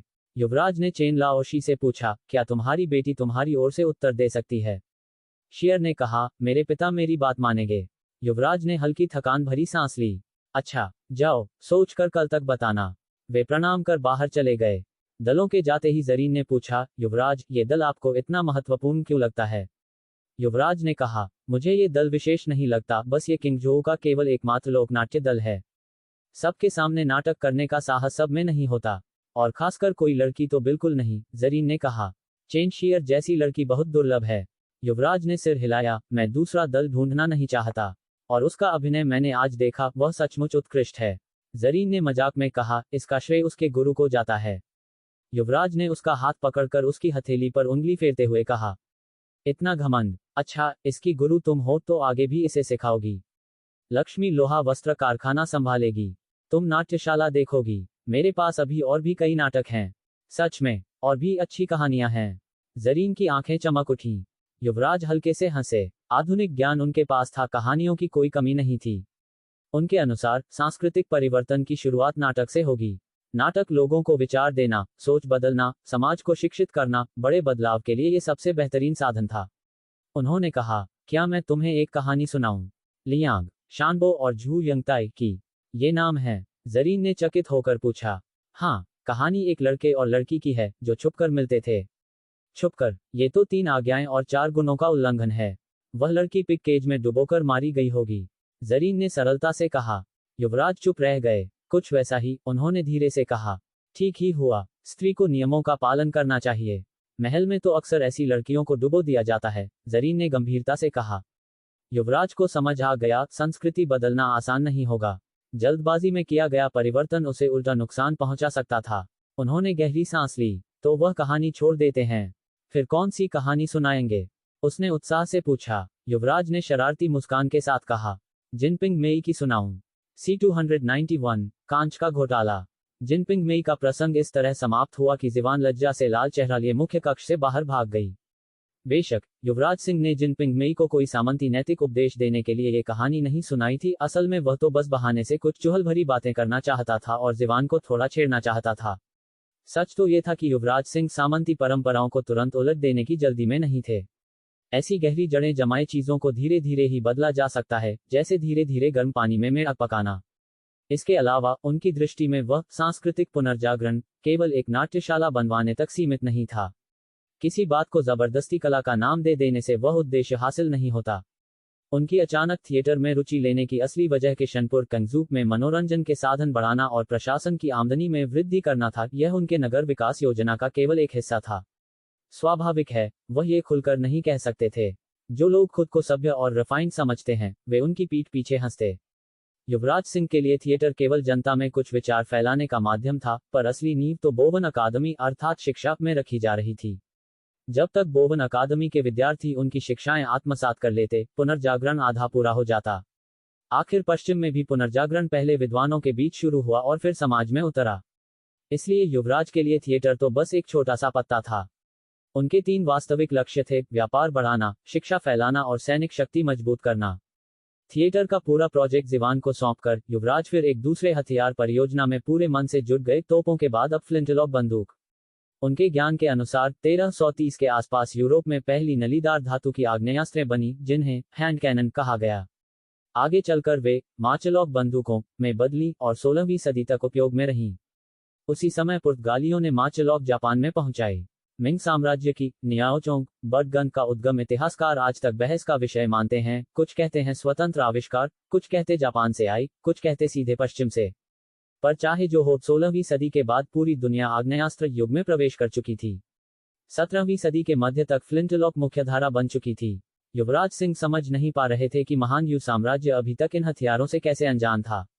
ऐतिहासिक रूप से तो इन्हें मिल जाना चाहिए था।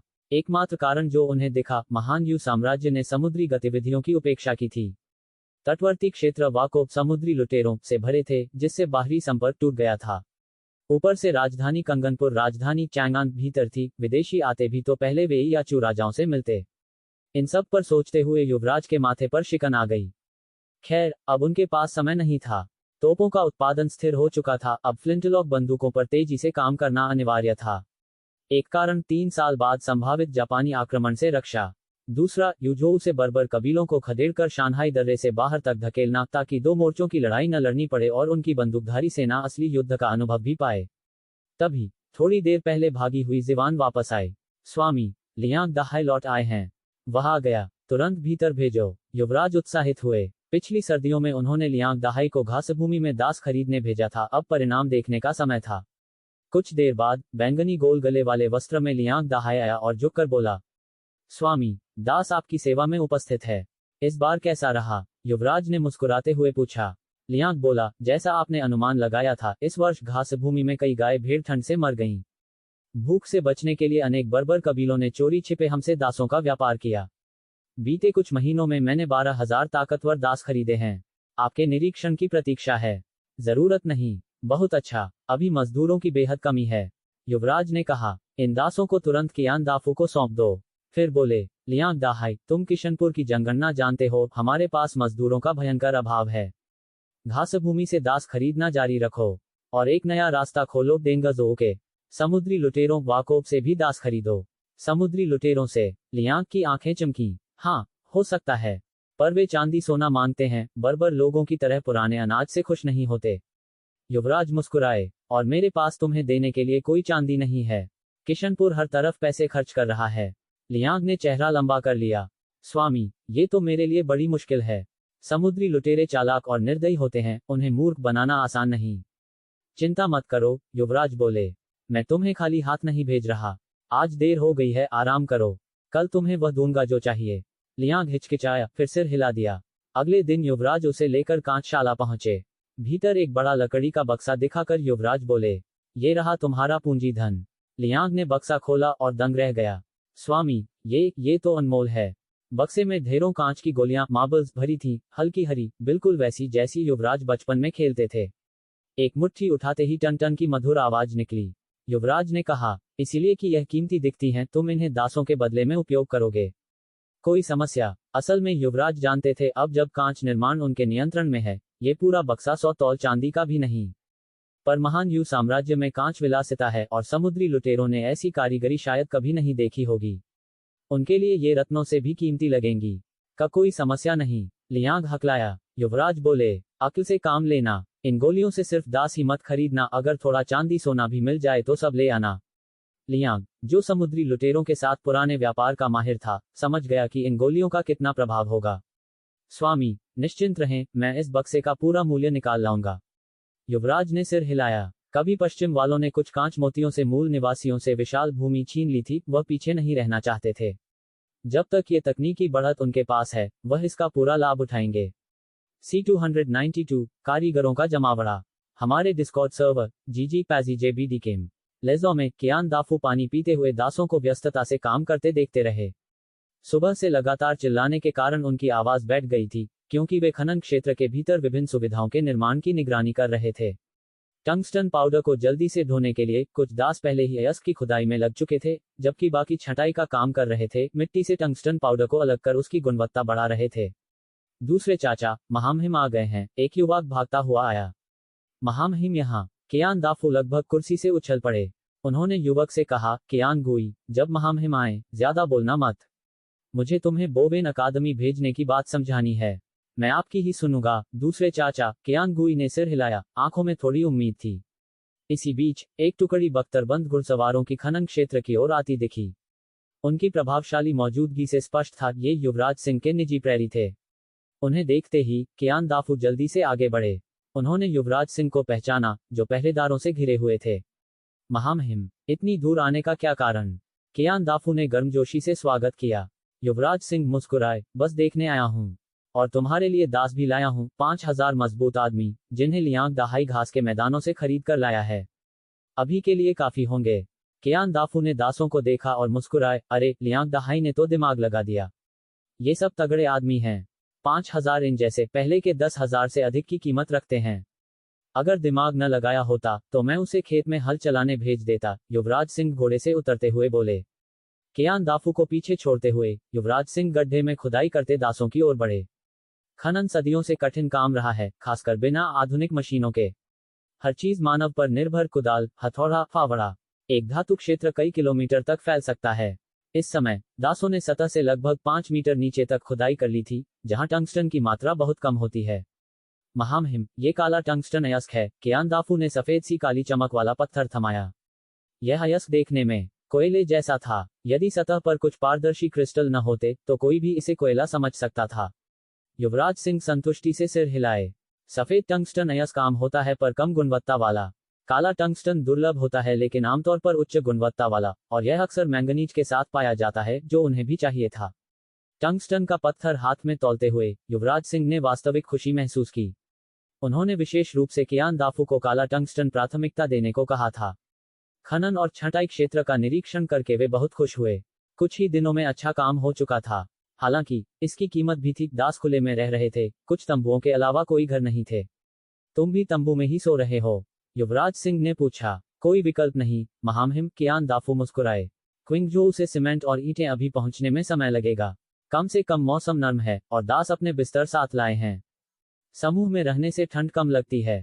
थोड़ा और सहना पड़ेगा। मैं सरकार से इनाम भेजवाऊंगा, युवराज सिंह ने कहा। कियान दाफू ने राहत की सांस ली और फिर कियान गुई को आगे किया। महामहिम, ये कियान गुई है, मेरा भतीजा। कियान गुई, वही जिसे सरकार ने दास बना दिया था। हाँ, महामहिम, महारानी माँ की कृपा से उसे माफी मिल गई। अब वह वापस मेरे पास है। मेरे कोई और रिश्तेदार नहीं बचे, मैं इसे बेटे जैसा मानता हूँ। कियान गुई ने झुककर अभिवादन किया। महामहिम की जय।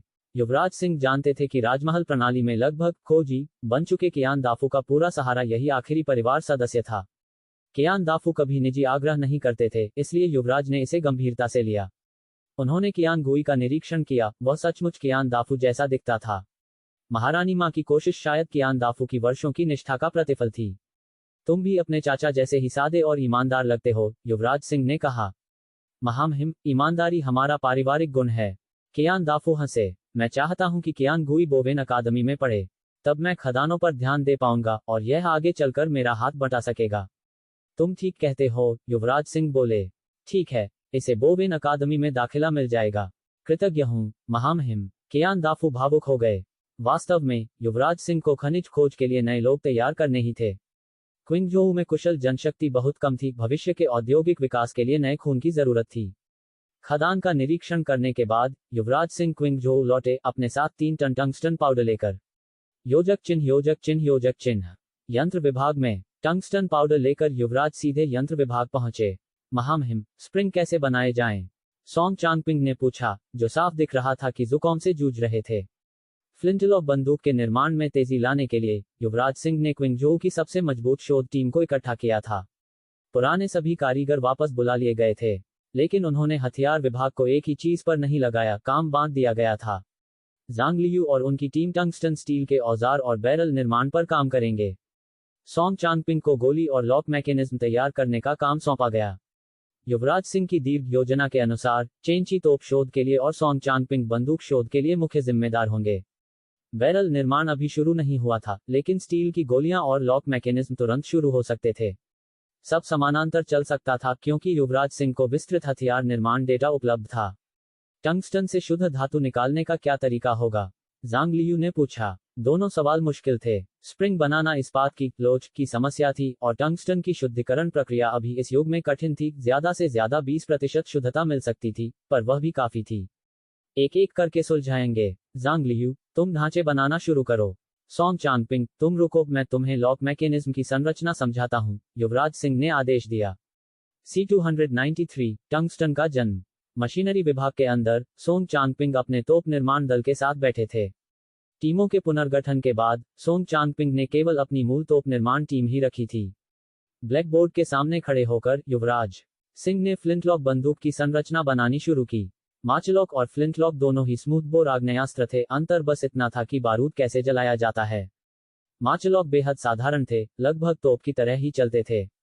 एक बार नली बना लो तो सोंग चांगपिंग और उसके लोग आसानी से उसकी नकल कर सकते थे। लेकिन युवराज सिंह के लिए माचलॉक बनाना बेकार था। युद्धभूमि में माचलॉक घुड़सवार सेना के सामने भरोसेमंद नहीं थे। 3 मिनट में 2 गोली मिंग साम्राज्य के 3 नली वाले पक्षी बंदूक जैसी। सैनिक 2 बार गोली चलाकर ही हाथापाई में मजबूर हो जाते, और अगर बत्ती बुझ गई तो माचलॉक डंडे से अधिक कुछ नहीं रह जाती। फ्लिंटलॉक इस समस्या से मुक्त थे। वे कहीं अधिक स्थिर और भरोसेमंद थे, इसीलिए इतिहास में उन्होंने बहुत जल्दी माचलॉक की जगह ले ली। फ्लिंटलॉक की बाहरी संरचना में हथौड़ा, मुख्य स्प्रिंग, फ्रिजन स्प्रिंग और पेन शामिल होते हैं, युवराज सिंह ने समझाया। हथौड़े में चकमक पत्थर लगता है। मुख्य स्प्रिंग हथौड़े को शक्ति देता है। फ्रिजन स्प्रिंग उस स्टील फ्रिजन को सहारा देता है जिस पर चकमक पत्थर वार करता है। पेन में थोड़ी सी प्राइमिंग बारूद रखी जाती है। अंदर की संरचना में ट्रिगर, सियर, टम्बलर, ब्रिडल और सियर स्प्रिंग होते हैं। ट्रिगर पूरी प्रणाली को सक्रिय करता है। टम्बलर मुख्य स्प्रिंग की ऊर्जा नियंत्रित करता है। सियर टम्बलर को लॉक और रिलीज करता है। ब्रिडल हिस्सों को स्थिर रखता है और सियर स्प्रिंग सियर को उसकी जगह पर दबाए रखता है। मूल रूप से, जब ट्रिगर दबाते हो तो सियर टम्बलर को छोड़ देता है, हथौड़ा फ्रिजन पर वार करता है, चिंगारियां बनती हैं और बारूद जल उठता है। युवराज सिंह ने हर हिस्से को दिखाते हुए विस्तार से समझाया। सोंग चांगपिंग और कारीगर पूरे ध्यान से सुन रहे थे। वे ब्लैकबोर्ड पर लिखे हर हिस्से के माप भी सावधानी से नोट कर रहे थे। सोंग चांगपिंग के अनुसार इतने छोटे हिस्सों हथौड़ा, स्प्रिंग, टम्बलर, ट्रिगर को गढ़ना सबसे कठिन काम होने वाला था। संपूर्ण संरचना समझाने के बाद युवराज सिंह बोले, अब बताओ तुम्हें कौन सी समस्याएं दिखती हैं? युवराज, समस्या अभी भी स्प्रिंग की ही है, सोंग चांगपिंग ने तुरंत कहा। स्टील को इतना लचीला कैसे बनाएं? बिना स्प्रिंग के फ्लिंटलॉक बनना असंभव था। युवराज सिंह मुस्कुराए। पहले ये संभव नहीं था, अब है। ओह, क्यों? सोंग चांगपिंग ने पूछा। क्या तुम जानते हो कि मैंने बंदूक निर्माण शुरू करने से पहले टंगस्टन खोजने पर इतना जोर क्यों दिया? युवराज सिंह ने पूछा। कारीगरों ने सिर हिला दिया। युवराज सिंह ने कहा, बंदूक की नली एक समस्या थी, जिसे हाथ से बनाकर भी हल किया जा सकता था, लेकिन उससे केवल माचलॉक बन सकते थे, फ्लिंटलॉक नहीं। स्प्रिंग के लिए स्प्रिंग स्टील चाहिए, और स्प्रिंग स्टील के लिए कार्बन और मैंगनीज जैसे तत्व चाहिए। मैंगनीज के बिना भरोसेमंद स्प्रिंग बन ही नहीं सकते। इसलिए नली बनने के बावजूद फ्लिंटलॉक संभव नहीं थे। उन्होंने रुककर कहा, अब समझ गए कि मैं टंगस्टन को लेकर इतना आसक्त क्यों था। सिर्फ काटने के औजारों के लिए नहीं, बल्कि इसलिए भी कि काला टंगस्टन अयस्क मैंगनीज के साथ मिलता है। सोंग चांगपिंग धीरे धीरे सिर हिलाने लगा। कारीगर होने के नाते वे जानते थे कि रोल्ड आयरन से नली बनाई जा सकती है, लेकिन हाथ से बनी नलियों में गुणवत्ता में भारी अंतर होता और बहुत समय तथा श्रम लगता। फ्लिंटलॉक की संरचना समझाने के बाद युवराज सिंह ने टीम को काम सौंपना शुरू किया। अब जब उनके पास लेथ मशीनें और सटीक माप थे, तो असेंबली लाइन उत्पादन का समय आ चुका था। अलग अलग कारीगरों द्वारा बनाए गए मानकीकृत हिस्से बाद में जोड़ दिए जाएंगे। इससे उत्पादन गति कई गुना बढ़ेगी। यदि युवराज सिंह पुराने तरीकों से काम करते तो वे कभी पश्चिमी साम्राज्यों या जापान तक से प्रतिस्पर्धा नहीं कर सकते थे। उनके प्रदेश में केवल 6 लाख घर थे और अधिकांश श्रम सीमित संख्या के दासों से आता था। बिना यंत्रीकरण के आगे बढ़ना असंभव था।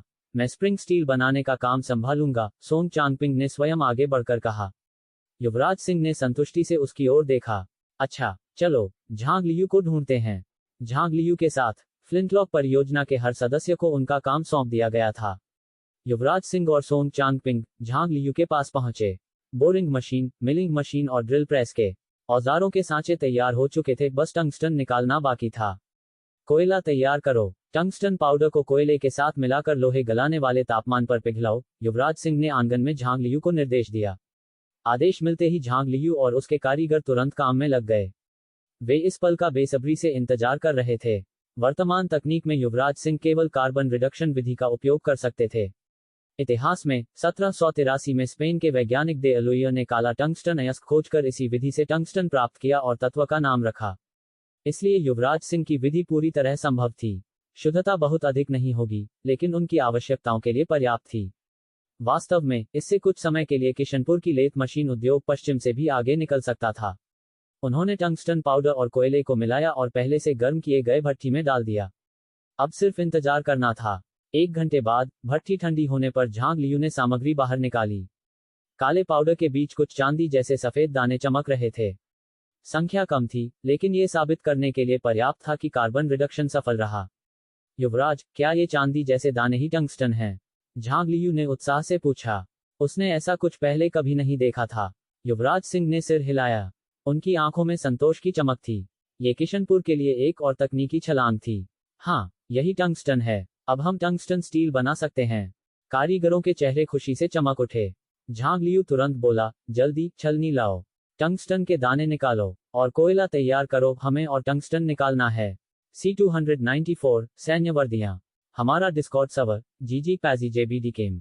लू लोहा की मालिश का आनंद लेते हुए झूले वाली कुर्सी पर लेटे युवराज सिंह के चेहरे पर इन दिनों साफ साफ खुशी छलक रही थी। लू लोहा ने मुस्कुराते हुए पूछा, राजकुमार, इन कुछ दिनों में जरूर कुछ अच्छा हुआ है। आप इतने प्रसन्न क्यों हैं? युवराज सिंह हंस पड़े। भला खुश क्यों ना होते, उन्होंने टंगस्टन निकालने में सफलता पाली थी। इस समय नीलजल प्रांत के कारीगर विभाग में झांग लियू दिन रात टंगस्टन को शुद्ध करने में लगे थे। तरीका भले ही आदिम था, लेकिन जल्द ही वे उच्च गुणवत्ता वाले काटने वाले उपकरणों की एक खेप तैयार कर सकते थे। उधर सोंग चांगपिंग भी झांग लियू के साथ काम कर रहे थे, टंगस्टन नहीं, बल्कि कोयले से अपचयन प्रक्रिया में निकला मैंगनीज इकट्ठा करने के लिए। वह उसी मैंगनीज से कार्बन मिश्र धातु यानी स्प्रिंग स्टील बनाने की कोशिश में थे। सिद्धांत तो सरल था, लेकिन तत्वों के अनुपात को सटीक नियंत्रित करना एक चुनौती थी और प्रयोग का भार सोंग चांगपिंग पर था। अब जबकि चकमक बंदूक परियोजना पटरी पर आ चुकी थी, युवराज सिंह का खुश होना स्वाभाविक था। उन्होंने आसमान की ओर देखा, धुआं धक्कड़ से मुक्त, नीला और साफ। जब मन खुश हो, दुनिया भी सुंदर लगती है, उन्होंने आराम से कहा। लू लोहा ने मीठी मुस्कान के साथ कहा, राजकुमार, मेरे पास भी एक अच्छी खबर है। अच्छा, बताओ। हमारी बुनाई कार्यशाला में एक बहुत कुशल स्त्री आई है। वह बुनाई और सिलाई दोनों में बहुत निपुण है, मुझसे भी बेहतर। कहीं ऐसा न हो कि मैं पर्यवेक्षक का पद खो दूं, उसने हल्की सी आह भरी। युवराज सिंह ने उसे छेड़ते हुए कहा, तो उसे निकाल बाहर करो। लू लोहा ने नाक फुलाते हुए कहा, ऐसा कैसे करूं? इससे लोगों का दिल ठंडा हो जाएगा। मैं योग्य लोगों से जलने वाली नहीं हूं। युवराज सिंह हंसे। वह सिर्फ उसका स्वभाव समझना चाहते थे। जीवान की तरह लू लोहा भी समझदार और संवेदनशील थी। उन्होंने उसका हाथ थामकर गंभीरता से कहा, मैंने तो मजाक में कहा था। मैं बस तुम्हारी चिंता करता हूं। राजकुमार, लू लोहा शर्मा गई, उसकी नर्म आवाज जैसे दिल को पिघला दे। थोड़ी देर के बाद युवराज सिंह को अचानक मेंग योलियंग का मामला याद आया। वे उसे अभी लू लोहा को बताने के पक्ष में नहीं थे। जैसा कि युवे यून ने कहा था, उस पर अभी पूर्ण भरोसा नहीं किया जा सकता। उसे जेल में कुछ दिन आराम करने देना ही बेहतर था। विषय बदलते हुए उन्होंने पूछा, लू लोहा, कंगनपुर सेना की वर्दियां और जूते तैयार हो गए। पिछले 3 महीनों में हमने 3000 वर्दियां बना ली हैं, लू लोहा ने ईमानदारी से बताया, लेकिन जूते धीमी गति से बन रहे हैं। 1000 परत तलों को सिलना कठिन है। युवराज सिंह ने सिर हिलाया। 3000 वर्दियां बहुत हैं। आज ही उन्हें पैक करवाओ। मैं उन्हें कंगनपुर सेना को देने जा रहा हूं। कंगनपुर सेना के पास कवच तो था, लेकिन एकरूप वर्दियां नहीं थीं। ये वही वर्दियां थीं जो उन्होंने नए वर्ष से पहले देने का वादा किया था। अब जबकि चकमक बंदूकों की तैयारी चल रही थी, उन्हें सेना की चुस्ती फुर्ती भी बढ़ानी थी। बाद में ये कवच अन्य प्रांतों के सैनिकों में बांटा जाएगा। दोपहर का आराम पूरा कर युवराज सिंह लू लोहा के साथ बुनाई कार्यशाला पहुंचे। वहां उन्होंने कंगनपुर सेना की नई वर्दियां देखीं। उनके डिजाइन के अनुसार वर्दी की बाईं बांह पर कंगनपुर सेना कढ़ाई की गई थी और उसके नीचे सुनहरी गेहूं की बालियों के बीच 2 क्रॉस तलवारों का चिन्ह था। ये सेना का आधिकारिक चिन्ह था, प्रतीक की सेना जनता से आती है और जनता की रक्षा के लिए ही है। राजकुमार, ये 1000 परत वाले सोल के जूते हैं, लू लोहा ने गर्व से दिखाया। युवराज सिंह ने जूते हाथ में लेकर बचपन की यादों में खो गए। 2 सेंटीमीटर मोटे कपड़े की परतों से बने ये जूते कंगनपुर में अधिकांश लोगों की पहुंच से बाहर थे। बहुत बढ़िया। कितने जोड़े बने? 1200 जोड़े। इस बीच कामगार वर्दियां और जूते बैलगाड़ियों पर लाद चुके थे। जांच पड़ताल करने के बाद युवराज सिंह स्वयं उन्हें लेकर कंगनपुर सेना शिविर पहुंचे। कंगनपुर सेना शिविर में 6 प्रांतों में कंगनपुर सेना सबसे दमदार थी और कंगनपुर युद्ध में इसकी क्षमता साबित हो चुकी थी। राजकुमार, इस बार क्या खजाना लाए हो? जैसे ही युवराज सिंह दर्जनों गाड़ियों के साथ पहुंचे, ललित फौजी बदमाशों की तरह दौड़ता आया। युवराज सिंह ने उसके पैरों की घिसी हुई चप्पलों को देखा और उसे नए जूते का एक जोड़ा पकड़ा दिया। ये लो, तुम्हारे। ललित फौजी की आंखें चमक उठी। उसने चिल्लाया, सुनो सब, राजकुमार नई वर्दियां लाए हैं। करीब 3000 सैनिक जो प्रशिक्षण कर रहे थे तुरंत उत्साह से गाड़ियों के पास इकट्ठा हो गए। नई वर्दियां, जिसका वे लंबे समय से इंतजार कर रहे थे। युवराज सिंह न्यूबेन को वितरण का आदेश देने ही वाले थे कि तभी ललित फौजी चिल्लाया, क्या देख रहे हो? जल्दी पकड़ लो, अगर दूसरे अधिकारी आ गए तो हिस्सा बांटना पड़ेगा। हम सबसे पास हैं, फायदा उठाओ। अरे ललित, लालच मत करो, ये वर्दियां पूरे दल की हैं। एक अन्य अधिकारी चिल्लाता हुआ अपने सैनिकों के साथ वहां पहुंच गया। C-295 सैन्य वर्दियां भी एक प्रकार की युद्ध शक्ति हैं। योजक चिन्ह, योजक चिन्ह, योजक चिन्ह। कंगनपुर सेना शिविर में नई वर्दियों से लदे घोड़ा गाड़ियों को सैनिकों ने चारों तरफ से घेर लिया था। खबर फैलते ही अपने अपने अधिकारियों के साथ सैनिक दौड़ते हुए आए, आंखों में उम्मीद चमक रही थी। ललित फौजी सारी वर्दियां लूट ले जाएगा, हमारी तोपची टुकड़ी को भी चाहिए। लोकेश सिन्हा ने भीड़ में से निकलकर युवराज सिंह से कहा। वह जल्दी से बोला, सब जानते हैं कि तोपची दल कितना महत्वपूर्ण है। नई वर्दियां हमें पहले मिलनी चाहिए। अरे धिक्कार है, तुम लोग दीवारों के पीछे छुपकर सिर्फ तोपें दागते हो। मेरे लोग तो दीवारों के नीचे हाथापाई करते हैं, पहले वर्दी तो हमें मिलनी चाहिए। ललित फौजी ने झिड़का। हाँ, पहले हमें मिलनी चाहिए। उसके सैनिक एक साथ चिल्लाए। और दीवार के ऊपर से तोप दागने में क्या बुराई है? हमारी तोपों के बिना तुम्हें यूं आसानी मिलती? लोकेश सिन्हा ने पलटकर कहा। उसने अपने आदमियों से पूछा, कहो सही बात है ना? सही है, उसके सैनिक गरजे। घोड़े पर बैठे युवराज सिंह ये सब देखकर मुस्कुरा उठे। तभी भीड़ चुप हो गई क्योंकि फैंग देशपाल, न्यूबेन वहां पहुंच गए थे। उन्हें देखते ही ललित फौजी और लोकेश सिन्हा दोनों तुरंत शांत होकर सम्मान से खड़े हो गए। फैंग देशपाल ने गंभीर नजरों से उन्हें देखा और गाड़ियों की ओर देखा जो वर्दियों से भरी थीं। उनके चेहरे पर भी छिपा उत्साह साफ दिख रहा था। आपका स्वयं वर्दियां लेकर आना हमारे लिए सम्मान की बात है, युवराज, फैंग देशपाल बोले। ये तो मेरा वादा था, युवराज सिंह मुस्कुराए। नया साल आने से पहले जो वर्दियां देने का वादा किया था, थोड़ा देर हो गई, संख्या भी अभी सभी के लिए पर्याप्त नहीं है, पर शुरुआत कर देते हैं।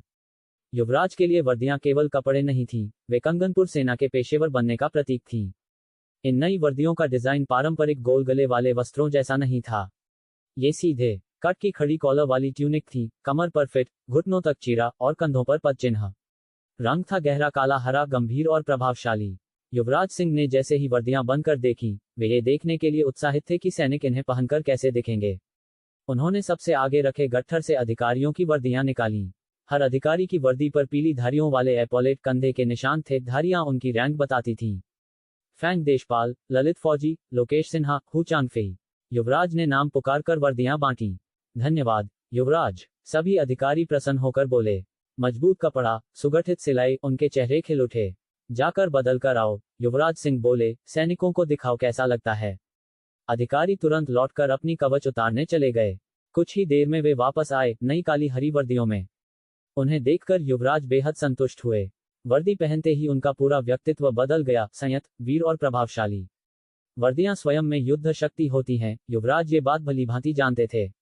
अच्छा, एक चीज और है, युवराज बोले और गाड़ी से कुछ चमड़े की पेटियां, बेल्ट निकालकर फैंग देशपाल और अन्य अधिकारियों को थमा दी। इस सर्दी में लियांग दहाई ने कई दास खरीदे थे और ली कयुवान ने ढेर सारी पशु खालें जमा की। उन्हीं से लक्ष्मी लोहा ने ये बेल्ट तैयार करवाई थी। युवराज, इसका इस्तेमाल कैसे होगा? लोकेश सिन्हा ने पूछा। युवराज सिंह ने स्वयं पहनकर दिखाया। एक धातु का छल्ला, एक धातु की नोक, बस उसमें छेद वाले हिस्से को जड़ दिया जाता था। अधिकारियों ने पेटी का स्लीक वर्दी और सुडौल दिखने लगी, पूरा व्यक्तित्व और निखर गया। सैनिक विस्मय से देख रहे थे। उनके लिए ये वर्दियां तो रईसों से भी बेहतर लग रही थीं। कैसा लग रहा हूं? ललित फौजी चमकते हुए बोला। सरदार, अभी तो आप मुर्गियों के झुंड में निकला बाज लग रहे हो, एक सैनिक ने हंसते हुए कहा। ललित फौजी का चेहरा हरा पड़ गया। अरे हरामखोर, पर बात सही है। पर वह खुद भी हंस पड़ा, खुशी छिपाए नहीं छिप रही थी। तभी लोकेश सिन्हा बोला, सामान्य पद, आपके कमरे में बड़ा आईना है न? चलो देख आएं। हाँ हाँ, चलो। ललित फौजी उछल पड़ा। फैंग देशपाल ने भी न रोका, ऐसे उत्साहमय पल मनोबल बढ़ाते हैं। सभी जल्दी जल्दी उसके कमरे में पहुंचे और आईने में खुद को देखा। युवराज, लोकेश सिन्हा बोला अपनी वर्दी घुमाते हुए, अगर मैं कंगनपुर राजधानी में ये पहनकर चलूं तो रईसों की बेटियां लाइन लगाकर शादी का प्रस्ताव देंगी। युवराज हंस पड़े। वे तुम्हें नहीं, तुम्हारी वर्दी को चाहेंगी। ललित फौजी बोला, एकदम सही कहा युवराज। सच में यह वर्दी इंसान को मुर्गी से चील बना देती है। फैंग देशपाल ने अधिकारियों को गौर से देखते हुए कहा, युवराज, मैंने कभी सोचा भी नहीं था कि सैनिक एक दिन ऐसी वर्दी पहनेंगे। युवराज शांत स्वर में बोले, बाबा सम, ये तो सिर्फ शुरुआत है। कुछ महीनों में कंगनपुर सेना और भी बड़ा परिवर्तन देखेगी। और भी परिवर्तन? फैंग देशपाल चौंक गए। तोपें, घुड़सवार, धनुर्धारी, ये भव्य वर्दियां, अब और क्या? युवराज सिंह ने उत्तर की ओर देखते हुए कहा, नई हथियार व्यवस्था तैयार होते ही मैं उत्तर की ओर अभियान छेड़ूंगा और शानहाई दर्रे के उस पार के बर्बर कबीलों को पीछे धकेल दूंगा। फैंग देशपाल घबरा गए। युवराज, युजू के बर्बर इतने आसान नहीं, इतनी जल्दी क्यों? समय आने दीजिए, युवराज शांत स्वर में बोले, आप मेरी मंशा समझ जाएंगे। वर्दियां अधिकारियों को पूरी तरह फिट आई, उनका व्यक्तित्व देखकर हर आम नागरिक प्रभावित होगा। अब लोग सैनिकों का आदर करेंगे और नौजवान सेना में भर्ती होने का सपना देखेंगे। सैनिकों को वर्दियां कैसे बांटनी है, ये काम युवराज ने फैंग देशपाल पर छोड़ दिया। C-296, अमीर बनना है तो पहले सड़कें बनाओ तारांकन। कंगनपुर द्वितीय की लंबी सर्दियां धीरे धीरे बीतने लगी और बसंत की गर्माहट पूरे प्रदेश में फैलने लगी। मौसम के गर्म होते ही पेड़ पौधे जीवंत होने लगे और मानो पूरा कंगनपुर द्वितीय भी जाग उठा हो। कंगनपुर द्वितीय सेना को सैन्य वर्दियां सौंपने के बाद युवराज सिंह ने दरबार के माध्यम से एक घोषणा जारी करवाई जिससे पूरा प्रदेश गूंज उठा। कंगनपुर द्वितीय में सीमेंट की सड़कें बनेंगी। कहते हैं शहर की सारी गलियां पक्की होंगी और पूर्वी पश्चिमी बाजारों पर विशेष ध्यान दिया जाएगा। लगता है इस साल युवराज सिंह के बड़े योजनाएं हैं। कंगनपुर द्वितीय के एक सुखद घर में बुजुर्ग भृत्य कंगनपुर दैनिक पढ़कर यह समाचार गोह शिन्युवान को सुना रहा था। सीमेंट सड़क, वही जो हमने औद्योगिक क्षेत्र में देखी थी? गोह शिन्युवान ने उत्सुकता से पूछा। वह मूलतः कंगनपुर राजधानी का व्यापारी था, पर अपनी सारी पूंजी यहां 5 साबुन की फैक्ट्रियां लगाने के बाद उसने एक मकान खरीदा और कंगनपुर द्वितीय की नागरिकता के लिए आवेदन कर दिया। यहाँ का नियम था, जो भी व्यापारी 1 लाख तौल चांदी का निवेश करे वह स्थानीय निवासी बन सकता है, और गोह शिन्युवान ने यह अवसर तुरंत पकड़ लिया। पहले वह थोड़ा सशंकित था, पर जब से कंगनपुर द्वितीय में कांच और दर्पण बनना शुरू हुआ, उसे यहाँ रहने का लाभ समझ आने लगा। हर सुबह वह व्यापारी संघ में कतार लगाकर दर्पण और कांच खरीदता और उन्हें बेचकर अच्छा लाभ कमाता। पूरी सर्दी में उसने काफी धन कमा लिया और अब गर्व से कह सकता था कि वह एक कंगनपुर द्वितीय निवासी है। हाँ, ये सड़कें बहुत मजबूत होती हैं, लेकिन अगर फिसल जाओ तो हड्डी भी टूट सकती है, भृत्य ने हंसकर कहा। उसे पिछली बार गिरने की चोट अब तक याद थी। गोह शिन्युवान की आंखें चमक उठीं। सड़कें कड़ी होंगी पर सूखने के बाद सामान ढोने के लिए बिल्कुल उपयुक्त। कीचड़ खत्म, गाड़ियां तेज, व्यापार सुगम। पूरा शहर अगर सीमेंट से ढक जाए, दृश्य ही बदल जाएगा। और क्या लिखा है? उसने अधीर होकर पूछा। भृत्य बोला, लिखा है कि सड़क निर्माण के लिए मजबूत श्रमिकों की भर्ती होगी और उन्हें मजदूरी दी जाएगी। ये तो कमाने का सुनहरा मौका है। गोह शिन्युवान उत्तेजित हुआ। पूरे शहर में निर्माण होगा, पैसा ही पैसा घूमेगा। हमने कंगनपुर द्वितीय में रहना चुना है तो इसी का सही लाभ उठाना चाहिए। चलो पांग चांगशी से मुलाकात करें। योजक चिन्ह, योजक चिन्ह, योजक चिन्ह। कंगनपुर द्वितीय सरकार, युवराज सिंह और पांग युकुन सड़क निर्माण पर चर्चा कर रहे थे। सर्दियों में सीमेंट जम जाता था, इसलिए सड़कों पर काम रोकना पड़ा था। अब मौसम सुधरते ही पूरा नगर निर्माण शुरू किया जा सकता था। किसी भी शहर का स्वरूप धनी व्यापारियों को आकर्षित करता है, आरामदायक जीवन ही संपन्न लोगों को बसने के लिए खींचता है। इतिहास हमेशा ऐसा ही रहा है। इसीलिए युवराज सिंह नगर परिवर्तन को अपने वाणिज्यिक विकास योजना का महत्वपूर्ण हिस्सा मानते थे। तभी एक सेवक आया। पांग चांगशी, एक व्यापारी गोह शिन्युवान आपसे मिलना चाहता है। गोह शिन्युवान। पांग युकुन मुस्कुराया। महाराज, अभी हम उसका नाम ले रहे थे और वह पहुंच गया। लगता है चतुर व्यापारी वाकई सक्रिय हो गए हैं। तुम जानते हो उसे? युवराज सिंह ने पूछा। हाँ, वह कंगनपुर राजधानी का व्यापारी है। पिछले वर्ष यहाँ की नागरिकता के लिए मैंने ही उसका प्रमाण पत्र जारी किया था। अच्छा है, मुझे उम्मीद है आगे और व्यापारी आवेदन करेंगे, युवराज सिंह ने संतोष से कहा। उसे अंदर भेजो, शायद सड़क निर्माण के अलावा भी कोई बात हो। कुछ ही देर में गोह शिन्युवान अंदर आया और झुककर प्रणाम किया। औपचारिकता छोड़ो, युवराज सिंह बोले। मैं अभी सड़क निर्माण पर चर्चा कर रहा था। तुम भी इसी काम से आए हो? गोह शिन्युवान ने सिर झुकाया। हाँ महाराज, मैं पूछना चाहता हूँ, क्या हम व्यापारी कंगनपुर द्वितीय की सड़क निर्माण में भाग ले सकते हैं? युवराज सिंह ने कहा। भाग ले सकते हो, पर 2 शर्तें हैं। गो शिन्युआन एकदम तंग गया। पहली, तुम्हारे द्वारा रखे श्रमिक सिर्फ कंगनपुर द्वितीय के स्थानीय हों। दूसरी, सारा सामान यहीं से खरीदा जाएगा। अगर मानोगे तो तुम सड़क और भूमिगत पाइपलाइन निर्माण में हिस्सा ले सकते हो। मैं मानता हूँ, गो ने तुरंत कहा। इससे तो हमारे खर्च भी कम होंगे। अच्छा, मैं जल्द ही निर्माण खंड जारी करवाता हूँ, तुम उनमें से अपनी पसंद के हिस्सों पर बोली लगा सकते हो। गो खुश होकर विदा हो गया। पांग युकुन बोले, महाराज, यह अच्छा संकेत है। ऐसे व्यापारियों को बढ़ावा देना चाहिए। हाँ, पर हमें स्थानीय जनता को भी निर्माण व्यापारी बनाने पर ध्यान देना चाहिए। प्रजा के पास इतना धन कहाँ? पांग ने पूछा। इस पर युवराज सिंह मुस्कुराए। अगर उनके पास पैसा नहीं है तो हम उधार दे देंगे। पांग युकुन हंस पड़े। महाराज, सरकार जनता को कर्ज दे, यह कोई मजाक तो नहीं? नहीं, बिल्कुल गंभीर हूँ। व्यापारी जो चांदी के नोट चलाते हैं, याद है वे किसके हैं? काओ परिवार के साहूकारों के। हाँ, युवराज सिंह बोले। वे पूरे महान यू साम्राज्य के सबसे अमीर व्यापारी हैं। क्यों ना हम कंगनपुर द्वितीय में सरकारी साहूकारी शुरू करें? जनता को उधार दें, व्यापार शुरू करने में मदद मिलेगी। पांग युकुन चकित रह गए। युवराज सिंह आगे बोले, और क्यों रुकें, इसके साथ साथ कंगनपुर द्वितीय का पहला बैंक भी खोलते हैं। पांग कुछ क्षण स्तब्ध रह गए। इतने साहसी विचार उन्होंने इससे पहले कभी न सुने थे। योजक चिन्ह, योजक चिन्ह, योजक चिन्ह। अध्याय समाप्त। C297, डिंग वानकवान के विचार। किंगनपुर राजधानी शासन कार्यालय में बैक की अवधारणा पर युवराज सिंह ने एक बार फिर पांग युकुन को समझाया। नाम भले ही बैक हो, वास्तव में ये लगभग गिरवी खाने जैसा ही था। पांग युकुन समझ गया। बैक पर चर्चा समाप्त होने के बाद पांग युकुन ने नगर निर्माण परियोजना के नक्शे निकाले। ये परियोजना 2 भागों में विभाजित थी, सीमेंट सड़कों का निर्माण तथा भूमिगत पाइपलाइन बिछाना। सीमेंट सड़कों पर अधिक स्पष्टीकरण की आवश्यकता नहीं थी, लेकिन भूमिगत पाइपलाइन में जल निकास एवं गंदे पानी की नालियां शामिल थीं। युवराज सिंह किंगनपुर राजधानी को एक समृद्ध व्यावसायिक केंद्र बनाना चाहते थे, इसलिए स्वाभाविक रूप से दूरगामी सोचा गया। इसी कारण भूमिगत पाइपलाइन को योजना में सम्मिलित किया गया। शुरू में पांग युकुन इस व्यवस्था का अर्थ नहीं समझ पाया, परंतु युवराज के समझाने के बाद उसकी समझ खुल गई। वह मुस्कुराते हुए बोला, युवराज, ये भूमिगत नाली व्यवस्था अभूतपूर्व है।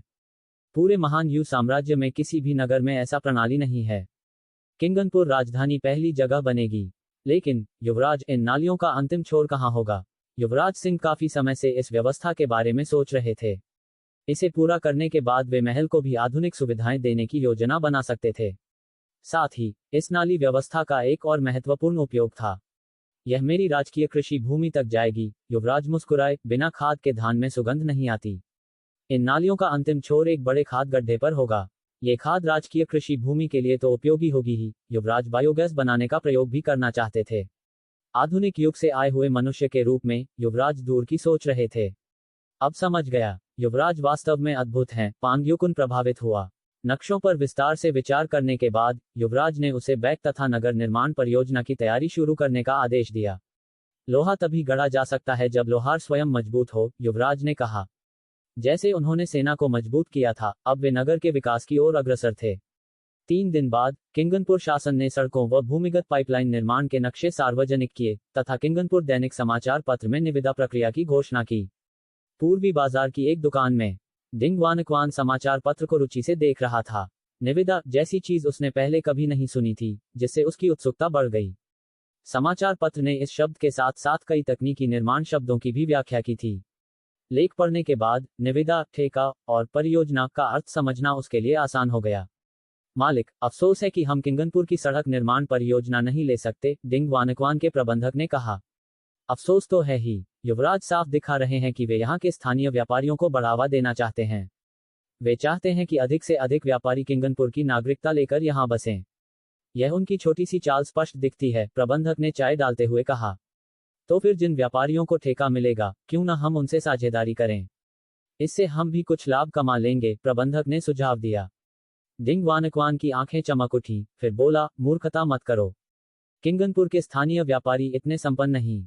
हमें तो उन पर ऊंचे ब्याज पर ऋण देना चाहिए। मालिक, आप वाकई चतुर हैं। आपके साथ एक दिन में जितना सीखता हूं, उतना साल भर में नहीं सीख पाता, प्रबंधक ने चापलूसी की।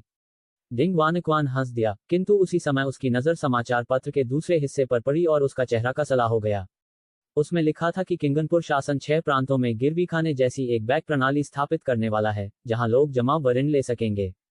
1 तौलिया चांदी पर सिर्फ 2 पैसे महीने का ब्याज, डिंग वानक्वान बुदबुदाया। उसका चेहरा लाल पड़ गया, ये युवराज बहुत चालाक है। बाहरी व्यापारियों की कमाई का रास्ता ही काट दिया। उसके मन में ईर्ष्या और क्रोध दोनों उमड़े। किंगनपुर व्यापारियों के लिए बेहद अनुकूल नगर था, लेकिन दुर्भाग्य से वह वेई राजा के अधीन था।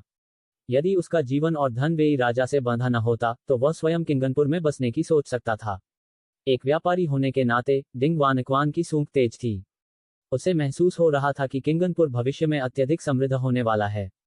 इस अवसर को खो देना एक भारी पछतावा था, परंतु वह जोखिम बांटने में माहिर था। उसने अपने प्रबंधक से कहा, जाकर डिंग वू को बुलाओ। प्रबंधक चौंक गया। डिंग वू, डिंग वानक्वान का नाजायज पुत्र था, जिसकी जानकारी केवल दोनों को ही थी।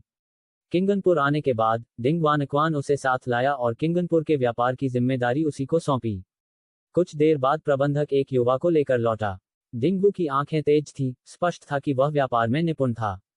पिता, आपने बुलाया? डिंग वू ने विनम्रता से पूछा। डिंग वानक्वान ने सिर हिलाया, आने वाले दिनों में तुम किंगनपुर शासन से नागरिकता के लिए आवेदन करोगे। किंगनपुर की नागरिकता? लेकिन पिता, आपने तो कहा था कि मुझे जिनलिंग के रजिस्टर में शामिल करेंगे। डिंग वू का चेहरा बदल गया। उसकी मां महान यू साम्राज्य से नहीं, बल्कि उत्तर के बर्बर इलाकों से थी। युवावस्था में डिंग वानक्वान वहां व्यापार करता था, जहां उसका एक संबंध बना और डिंग वू जन्मा। बाद में, डिंग वानक्वान ने जिनलिंग में धन कमाया, वेई राजा की कृपा पाई और वेई राजा की पत्नी की दूर की रिश्तेदार से विवाह किया। उसके बाद उसने कभी डिंग वू की मां का उल्लेख नहीं किया, पर छिपकर दोनों को जिनलिंग ले आया। अंततः डिंग वू उसके साथ किंगनपुर आ गया। क्या तुम जिनलिंग की स्थिति नहीं समझते? यदि तुम और तुम्हारी मां पकड़े गए, तुम दोनों जीवित नहीं बचोगे। तुम्हें किंगनपुर लाना तुम्हारी सुरक्षा के लिए है। जिनलिंग में कुछ भी हो सकता है, तुम्हें एक सुरक्षित स्थान चाहिए। क्या किंगनपुर की वर्तमान स्थिति तुम्हें नहीं दिख रही? डिंग वानक्वान ने डांटा। डिंग वू को एक पल को लगा था कि पिता उसे छोड़ रहा है, पर अब वह समझ गया पिता उसकी सुरक्षा के लिए दूरदर्शी निर्णय ले रहा था। मैं समझ गया, पिता, डिंग वू बोला। डिंग वानक्वान ने कहा, जब तुम किंगनपुर निवासी बन जाओगे, यहाँ स्वतंत्र रूप से व्यापार कर पाओगे। याद रखना, किंगनपुर का नागरिक बनते ही युवराज सिंह के प्रति निष्ठा की शपथ लेना। जिनलिंग में कोई आपदा आए, तो किंगनपुर हमारा आसरा होगा। मुश्किल समय में हम एक दूसरे का सहारा बन सकेंगे। आपने सही सोचा है, पिता। मैं जल्द ही नागरिकता के लिए आवेदन करूंगा। शायद सड़क परियोजना में भी भाग ले सकूं। डिंग वानक्वान ने संतोष से सिर हिलाया, फिर गहरी सांस ली। व्यापारी होने का अर्थ अक्सर दोनों पक्षों में संतुलन बैठाना होता है, अक्सर मजबूरी में। चाहे कितना भी धन हो, दरबार एक शब्द से सब छीन सकता है, डिंग वानक्वान ने कड़वाहट से कहा। परंतु उसे किंगनपुर में एक नई आशा दिख रही थी, एक ऐसी जगह जहां शासन व्यापारियों के प्रति कम कठोर और अधिक न्यायपूर्ण था। यही कारण था कि उसने डिंग वू को यहां नागरिक बनाने का फैसला किया। वह समय का इंतजार कर सकता था और देख सकता था कि किंगनपुर आने वाले समय में कैसी उन्नति लाता है।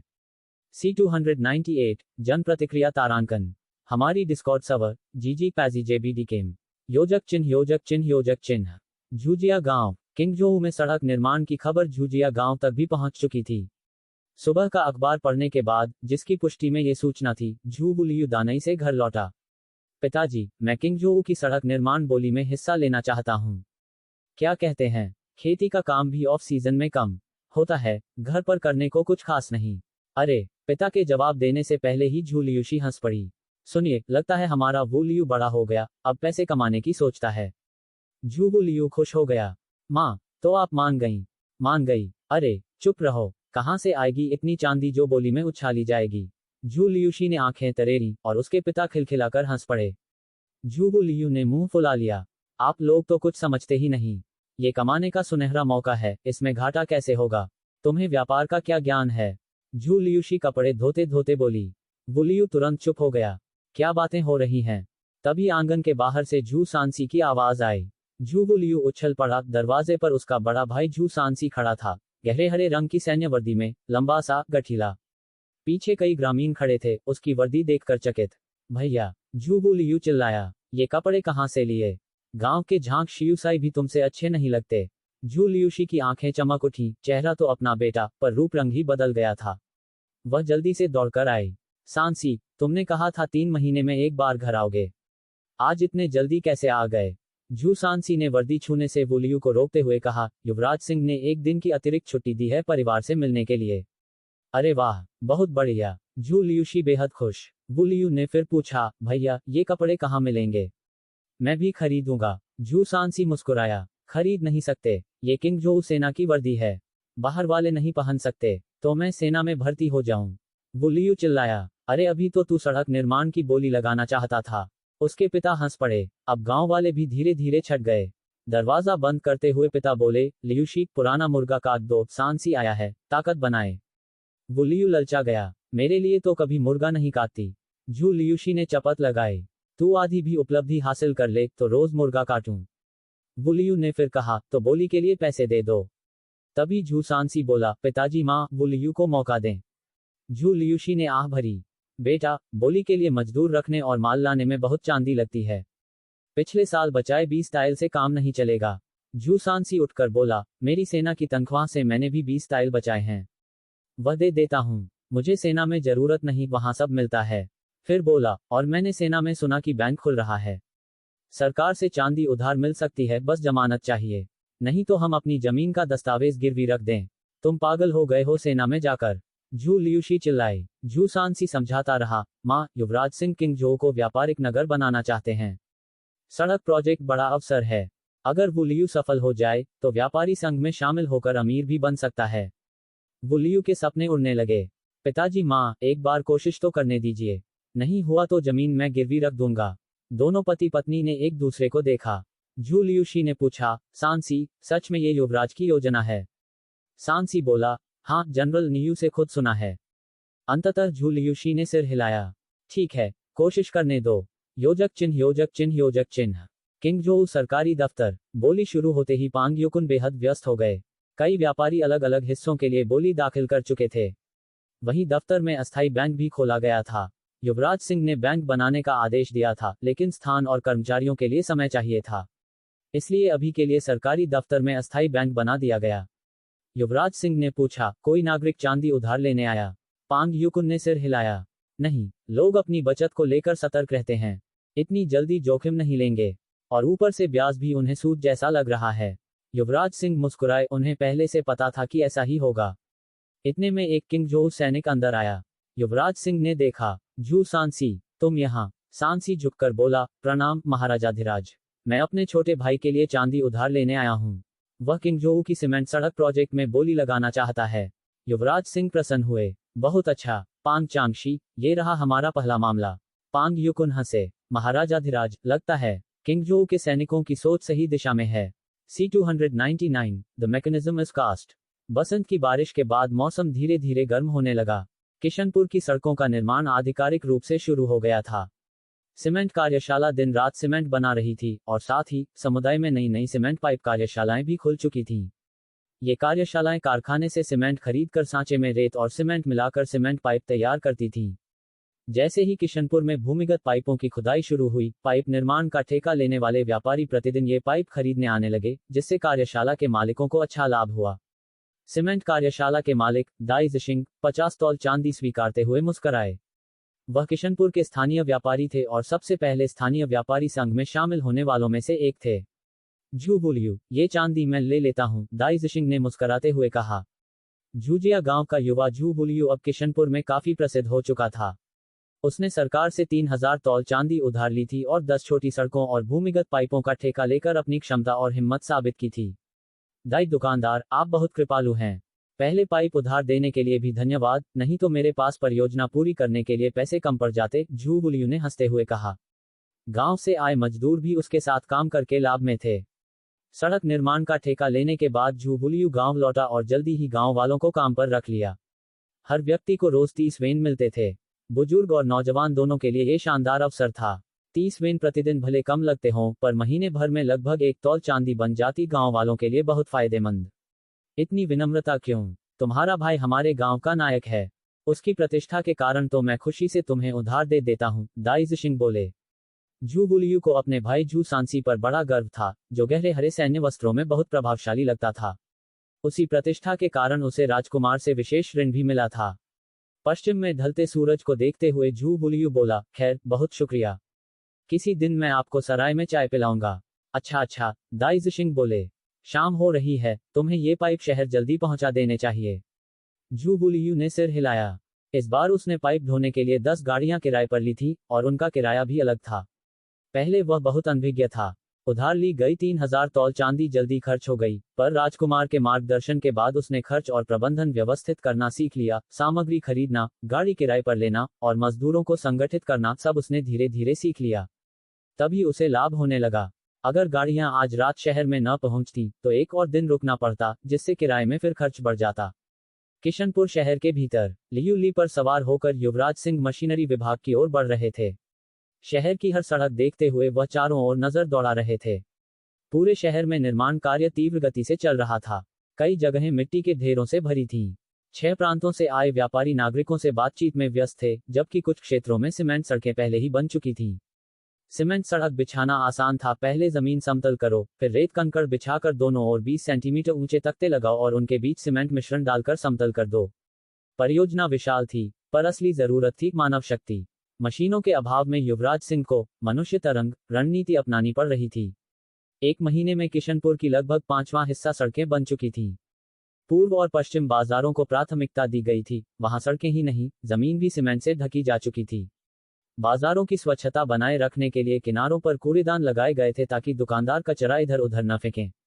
इसी दौरान मशीनरी विभाग ने कटिंग टूल्स का निर्माण जारी रखा। आज सोंग चांगपिंग खुशखबरी लाए, वे आखिरकार स्प्रिंग स्टील बनाने में सफल हो गए थे।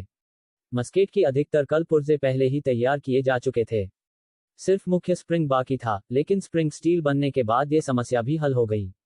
मशीनरी विभाग पहुंचकर युवराज सिंह ने देखा कि सभी कारीगर एकत्र थे। सोंग चांगपिंग मस्केट के तंत्र टम्बलर को हाथ में लिए समझा रहे थे। युवराज सिंह को देखते ही सभी कारीगर खड़े हो गए। महाराज देखिए, सोंग चांगपिंग ने टम्बलर उन्हें सौंपा। फ्लिंटलॉक मस्केट अब पूर्ण उत्पादन चरण में था। टम्बलर बनाना कठिन नहीं था। असल चुनौती थी स्प्रिंग स्टील, जिसे अब लोहे मैंगनीज मिश्र धातु से हल कर लिया गया था। महाराज, मैंने लोहे मैंगनीज मिश्र धातु को 100 से अधिक बार परखा और आखिर सही अनुपात पा लिया। बाकी हिस्से तो पहले ही बन चुके थे, सोंग चांगपिंग ने समझाया। युवराज सिंह संतुष्ट हुए। स्प्रिंग स्टील का उत्पादन फ्लिंटलॉक मस्केट के लिए महत्वपूर्ण था। अब केवल बैरल बचा था। यद्यपि तकनीक अभी बहुत पिछड़ी थी और मिश्र धातु में अशुद्धियां थीं, फिर भी यह मस्केट के लिए पर्याप्त था। टम्बलर तैयार है, अब इसे स्टॉक में लगाओ, युवराज सिंह ने कहा। महाराज, स्टॉक के लिए कौन सी लकड़ी सबसे उपयुक्त होगी? सोंग चांगपिंग ने पूछा। आड़ू या अखरोट की लकड़ी? वह सघन, लचीली और आकार देने में आसान होती है। इससे स्टॉक मजबूत, टिकाऊ और सुंदर बनता है, युवराज सिंह ने टम्बलर देखते हुए कहा। कारीगर पहले ही हथौड़ा, पैन और फ्रिजन को मुख्य ढांचे पर रिवेट कर चुके थे। छोटे छेद बनाकर कीलें डालकर उन्हें चपटा कर देना ही रिवेटिंग थी। सोंग चांगपिंग ने सिर हिलाया। महाराज, अब टम्बलर बन गया है, क्या हमें अन्य हिस्सों के बड़े पैमाने पर उत्पादन की तैयारी शुरू कर देनी चाहिए? कैनन निर्माण में समय बिताने के बाद सोंग चांगपिंग समझ चुके थे कि विभाजन कार्य से कार्यक्षमता कई गुना बढ़ जाती है। युवराज सिंह भी यही चाहते थे, यूरोप की तरह, जहां फ्लिंटलॉक युग में इसी पद्धति से लाखों मस्केट बनाए गए थे। हाँ, वर्तमान टीम विभाजन के अनुसार काम करो। कार्यशाला लौटकर कारीगर छोटे छोटे दल बनाएं और हिस्सों का काम अलग अलग संभालें। स्टॉक और असेंबली अलग अलग हों, युवराज सिंह ने आदेश दिया। C300 उत्पादन की ओर तारांकन। वसंत की बारिश के बाद मौसम धीरे धीरे गर्म होने लगा। किशनपुर की सड़कों का निर्माण आधिकारिक रूप से शुरू हो चुका था। सीमेंट कार्यशाला दिन रात सीमेंट बना रही थी और साथ ही मोहल्लों में नई सीमेंट पाइप कार्यशालाएं भी खुल गई थीं। ये कार्यशालाएं सीमेंट कारखाने से सीमेंट खरीदती, फिर सांचे में रेत और सीमेंट मिलाकर सीमेंट पाइप बनाती। जैसे ही किशनपुर में भूमिगत पाइप खोदने का काम शुरू हुआ, पाइप निर्माण का ठेका लेने वाले व्यापारी प्रतिदिन इन कार्यशालाओं से सीमेंट पाइप खरीदने आने लगे, जिससे सीमेंट कार्यशाला के मालिकों को अच्छा लाभ होने लगा। सीमेंट कार्यशाला के मालिक दाइजिक सिंह ने 50 तौल चांदी लेते हुए हंसकर कहा, झू बुलियू, ये चांदी मैं स्वीकार करता हूँ। झूजिया गांव का ये युवक झू बुलियू आजकल किशनपुर में काफी मशहूर हो चुका था। उसने सरकार से 3000 तौल उधार लेकर 10 स्थानीय सड़कों और भूमिगत पाइप निर्माण का ठेका लिया था। एक साधारण ग्रामीण के लिए ये साहस और दूरदृष्टि उल्लेखनीय थी। दाई दुकानदार, आप बहुत कृपालु हैं। पिछले दिनों आपने पाइप उधार पर दे दिए, वरना मैं काम पूरा ही नहीं कर पाता। इसका एहसान मैं नहीं भूलूंगा, झू बुलियू ने मुस्कुराकर कहा। गांव के लोग, जिन्हें वह अपने काम पर लाया था, भी इसका लाभ उठा रहे थे। किशनपुर की सड़कों का निर्माण ठेका लेने के बाद वह तुरंत गांव वापस गया और गांव के लोगों को काम पर रख लिया। प्रत्येक व्यक्ति को रोज 30 वेन मिलते थे। बुजुर्गों और युवकों के लिए ये कमाई बहुत अच्छी थी। महीने भर में लगभग 1 तौल चांदी तक बन जाती, जो गांव वालों के लिए काफी लाभदायक थी। दाइजिक सिंह बोला, नम्र मत बनो। तुम्हारे भाई का नाम आज पूरा गांव जानता है। उसके नाम पर उधार देना मुझे कोई परेशानी नहीं। जू बुलियू को अपने भाई जू सानई का ध्यान आ गया, गाढ़े हरे सैन्य वस्त्रों में बेहद तेजस्वी दिखने वाला युवक। उसी के प्रभाव से राजकुमार ने जू बुलियू को यह बड़ा ऋण प्रदान किया था। पश्चिम में ढलते सूरज की ओर देखकर जू बुलियू बोला, खैर धन्यवाद। किसी दिन मैं आपको शराबखाने में चाय पिलाऊंगा। ठीक है, दाइजिक सिंह हंस पड़ा। दिन ढल रहा है, तुम इन पाइपों को जल्दी किशनपुर शहर पहुंचा दो। जू बुलियू ने सिर हिलाया। इस बार उसने 10 बैलगाड़ियां किराए पर ली थी और किराया भी अलग से खर्च था। पहले पहले उसे बहुत कुछ नहीं पता था। 3000 तौल चांदी देखते देखते खत्म हो गई। लेकिन युवराज सिंह के मार्गदर्शन के बाद उसने खर्च और श्रमिक व्यवस्था को व्यवस्थित करना सीख लिया। सामग्री खरीदने, गाड़ियां किराए पर लेने और रोजगार बांटने तक इन सब में समझ आने लगी और तभी उसे लाभ होना शुरू हुआ। यदि गाड़ियां आज शहर नहीं पहुंची तो उन्हें रात भर बाहर रुकना पड़ेगा, जिसका मतलब एक दिन का अतिरिक्त किराया। योजक चिन्ह, योजक चिन्ह, योजक चिन्ह। किशनपुर शहर के भीतर युवराज सिंह घोड़े पर सवार होकर यांत्रिकी विभाग की ओर जा रहे थे। किशनपुर की हर सड़क से गुजरते हुए वह चारों ओर नजर डाल रहे थे। पूरा शहर निर्माणाधीन था, हर जगह मिट्टी के ढेर। 6 प्रांतों से आए व्यापारी शहरवासियों के साथ व्यस्त थे। कुछ हिस्सों में सीमेंट सड़कें पहले से तैयार थीं। सीमेंट सड़क बिछाना सरल था, पहले जमीन समतल करना, फिर रेत बजरी बिछाना, दोनों तरफ 20-20 सेंटीमीटर ऊंची लकड़ी की पट्टियां खड़ी करना और बीच में कंक्रीट डालकर फैलाना। काम बड़ा था, पर मशीनें न होने के कारण युवराज को मानव शक्ति पर निर्भर रहना पड़ा, एक तरह से मानव तरंग रणनीति। 1 महीने में किशनपुर की लगभग 5वां हिस्सा सड़कें बन चुकी थीं। पूर्व और पश्चिम बाजार, जो मुख्य क्षेत्र थे, वहां न केवल सीमेंट सड़कें बनी थी बल्कि पूरा फर्श भी सीमेंट का कर दिया गया था। सफाई बनाए रखने के लिए बाजार के दोनों तरफ कूड़ेदान लगाए गए थे ताकि लोग कचरा सड़क पर न फेंकें। उधर यांत्रिकी विभाग में काटने वाले उपकरणों का निर्माण जारी था। आज सोंग चांगपिंग एक खुशखबरी लेकर आए, वे स्प्रिंग स्टील सफलतापूर्वक बना चुके थे। मस्कट फ्लिंटलॉक बंदूक की लगभग सभी कल पुर्जे बन चुके थे। केवल मुख्य स्प्रिंग बाकी था और स्प्रिंग स्टील के मिलते ही वह समस्या हल हो गई थी। यांत्रिकी विभाग पहुंचते ही युवराज ने देखा कि सभी कारीगर साथ खड़े हैं। सोंग चांगपिंग उनके बीच खड़े मस्कट के तुंबलों को समझा रहे थे। युवराज को देखते ही सभी कारीगर सतर्क होकर उनकी ओर मुड़े। युवराज जी, देखिए, सोंग चांगपिंग ने तुंबलो उन्हें सौंपा। फ्लिंटलॉक मस्कट उत्पादन के परिपक्व चरण में पहुंच चुकी थी। सिर्फ 1 महीने में तुंबला बनाना कठिन काम नहीं था। सबसे बड़ी चुनौती स्प्रिंग स्टील थी, पर लोहे मैंगनीज मिश्र धातु से वह भी हल हो गया। सोंग चांगपिंग ने कहा, युवराज जी, मैंने लोहे मैंगनीज का अनुपात 100 बार परीक्षण कर सही ढंग से प्राप्त किया है। बाकी कल पुर्जे तो पहले ही बन चुके हैं। युवराज संतोष से सिर हिलाते हैं। स्प्रिंग स्टील फ्लिंटलॉक मस्कट के लिए महत्वपूर्ण था। अब बस बैरल ही बाकी था। यद्यपि तकनीक आधुनिक मानकों से बहुत दूर थी और मिश्र धातु में अशुद्धियां थीं, फिर भी यह मस्कट के लिए पर्याप्त थी। तुंबला तैयार है, अब इसे लकड़ी की स्टॉक में जोड़ें, युवराज ने कहा। सोंग चांगपिंग ने पूछा, युवराज जी, स्टॉक के लिए किस लकड़ी का प्रयोग करें? आड़ू या अखरोट की लकड़ी? घनी, लचीली और तराशी जा सके ऐसी लकड़ी चाहिए ताकि स्टॉक मजबूत भी हो और टिकाऊ भी। कारीगर पहले ही हथौड़े, पेन और फ्रिजन को जुड़ाई द्वारा मुख्य संरचना पर लगा चुके थे। जुड़ाई सरल थी, छोटे छेद कर कीलों से दोनों भागों को जोड़ देना। सोंग चांगपिंग बोले, युवराज जी, अब तुंबला तैयार हो गया है। क्या हम अन्य हिस्सों के उत्पादन के लिए कारीगरों को बांट दें? उन्होंने समझ लिया था कि विभागीय श्रम विभाजन से उत्पादन कई गुना बढ़ जाता है। युवराज बोले, हाँ, अभी की टीम व्यवस्था के अनुसार काम बांट दो। स्टॉक और असेंबली दोनों के लिए अलग अलग छोटी टीमें बनाओ। योजक चिन्ह, योजक चिन्ह, योजक चिन्ह। उत्पादन के आदेश। यांत्रिकी विभाग में सभी कारीगर युवराज के चारों ओर इकट्ठा हो गए। युवराज ने तुरंत आदेश दिए। मुख्य स्प्रिंग बनाने के लिए 500 कारीगर, हथौड़ा हैमर बनाने के लिए 400 कारीगर, असेंबली के लिए 500 कारीगर, गनस्टॉक बनाने के लिए 700 कारीगर। उन्होंने चेतावनी भरे स्वर में कहा, सभी कारीगर अपनी अपनी वस्तु के सही माप याद रखें। 5% से अधिक त्रुटि होने पर वह पुर्जा तुरंत फेंक दिया जाएगा और उत्पादन त्रुटि 5% से अधिक होने पर दंड मिलेगा। उद्योग जगत में घटिया माल की समस्या देखकर युवराज ने शुरू से ही सख्त अनुशासन लागू कर रखा था। अब तंत्र, मैकेनिज्म और स्टॉक के उत्पादन शुरू हो चुके थे, केवल बैरल बाकी था। इस बीच झांग लियू 1 महीने से लगातार उपकरणों पर काम कर रहे थे। उनकी सबसे बड़ी चुनौती थी गन बैरल के लिए उपकरण बनाना।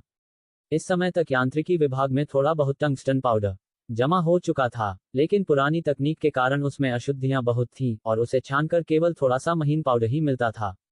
टंगस्टन की मात्रा कम थी, इसलिए युवराज ने पीछे हटकर एक विकल्प चुना। टंगस्टन लौह मिश्र धातु, टंगस्टन आयन। यह आधुनिक समय में प्रयुक्त एक वैकल्पिक कठोर मिश्र धातु थी और किशनपुर के लिए यही सबसे उपयुक्त था। उसी से उपकरण बनाने में सफलता मिली। रास्ता अब सही दिशा में था। योजक चिन्ह योजक चिन्ह योजक चिन्ह।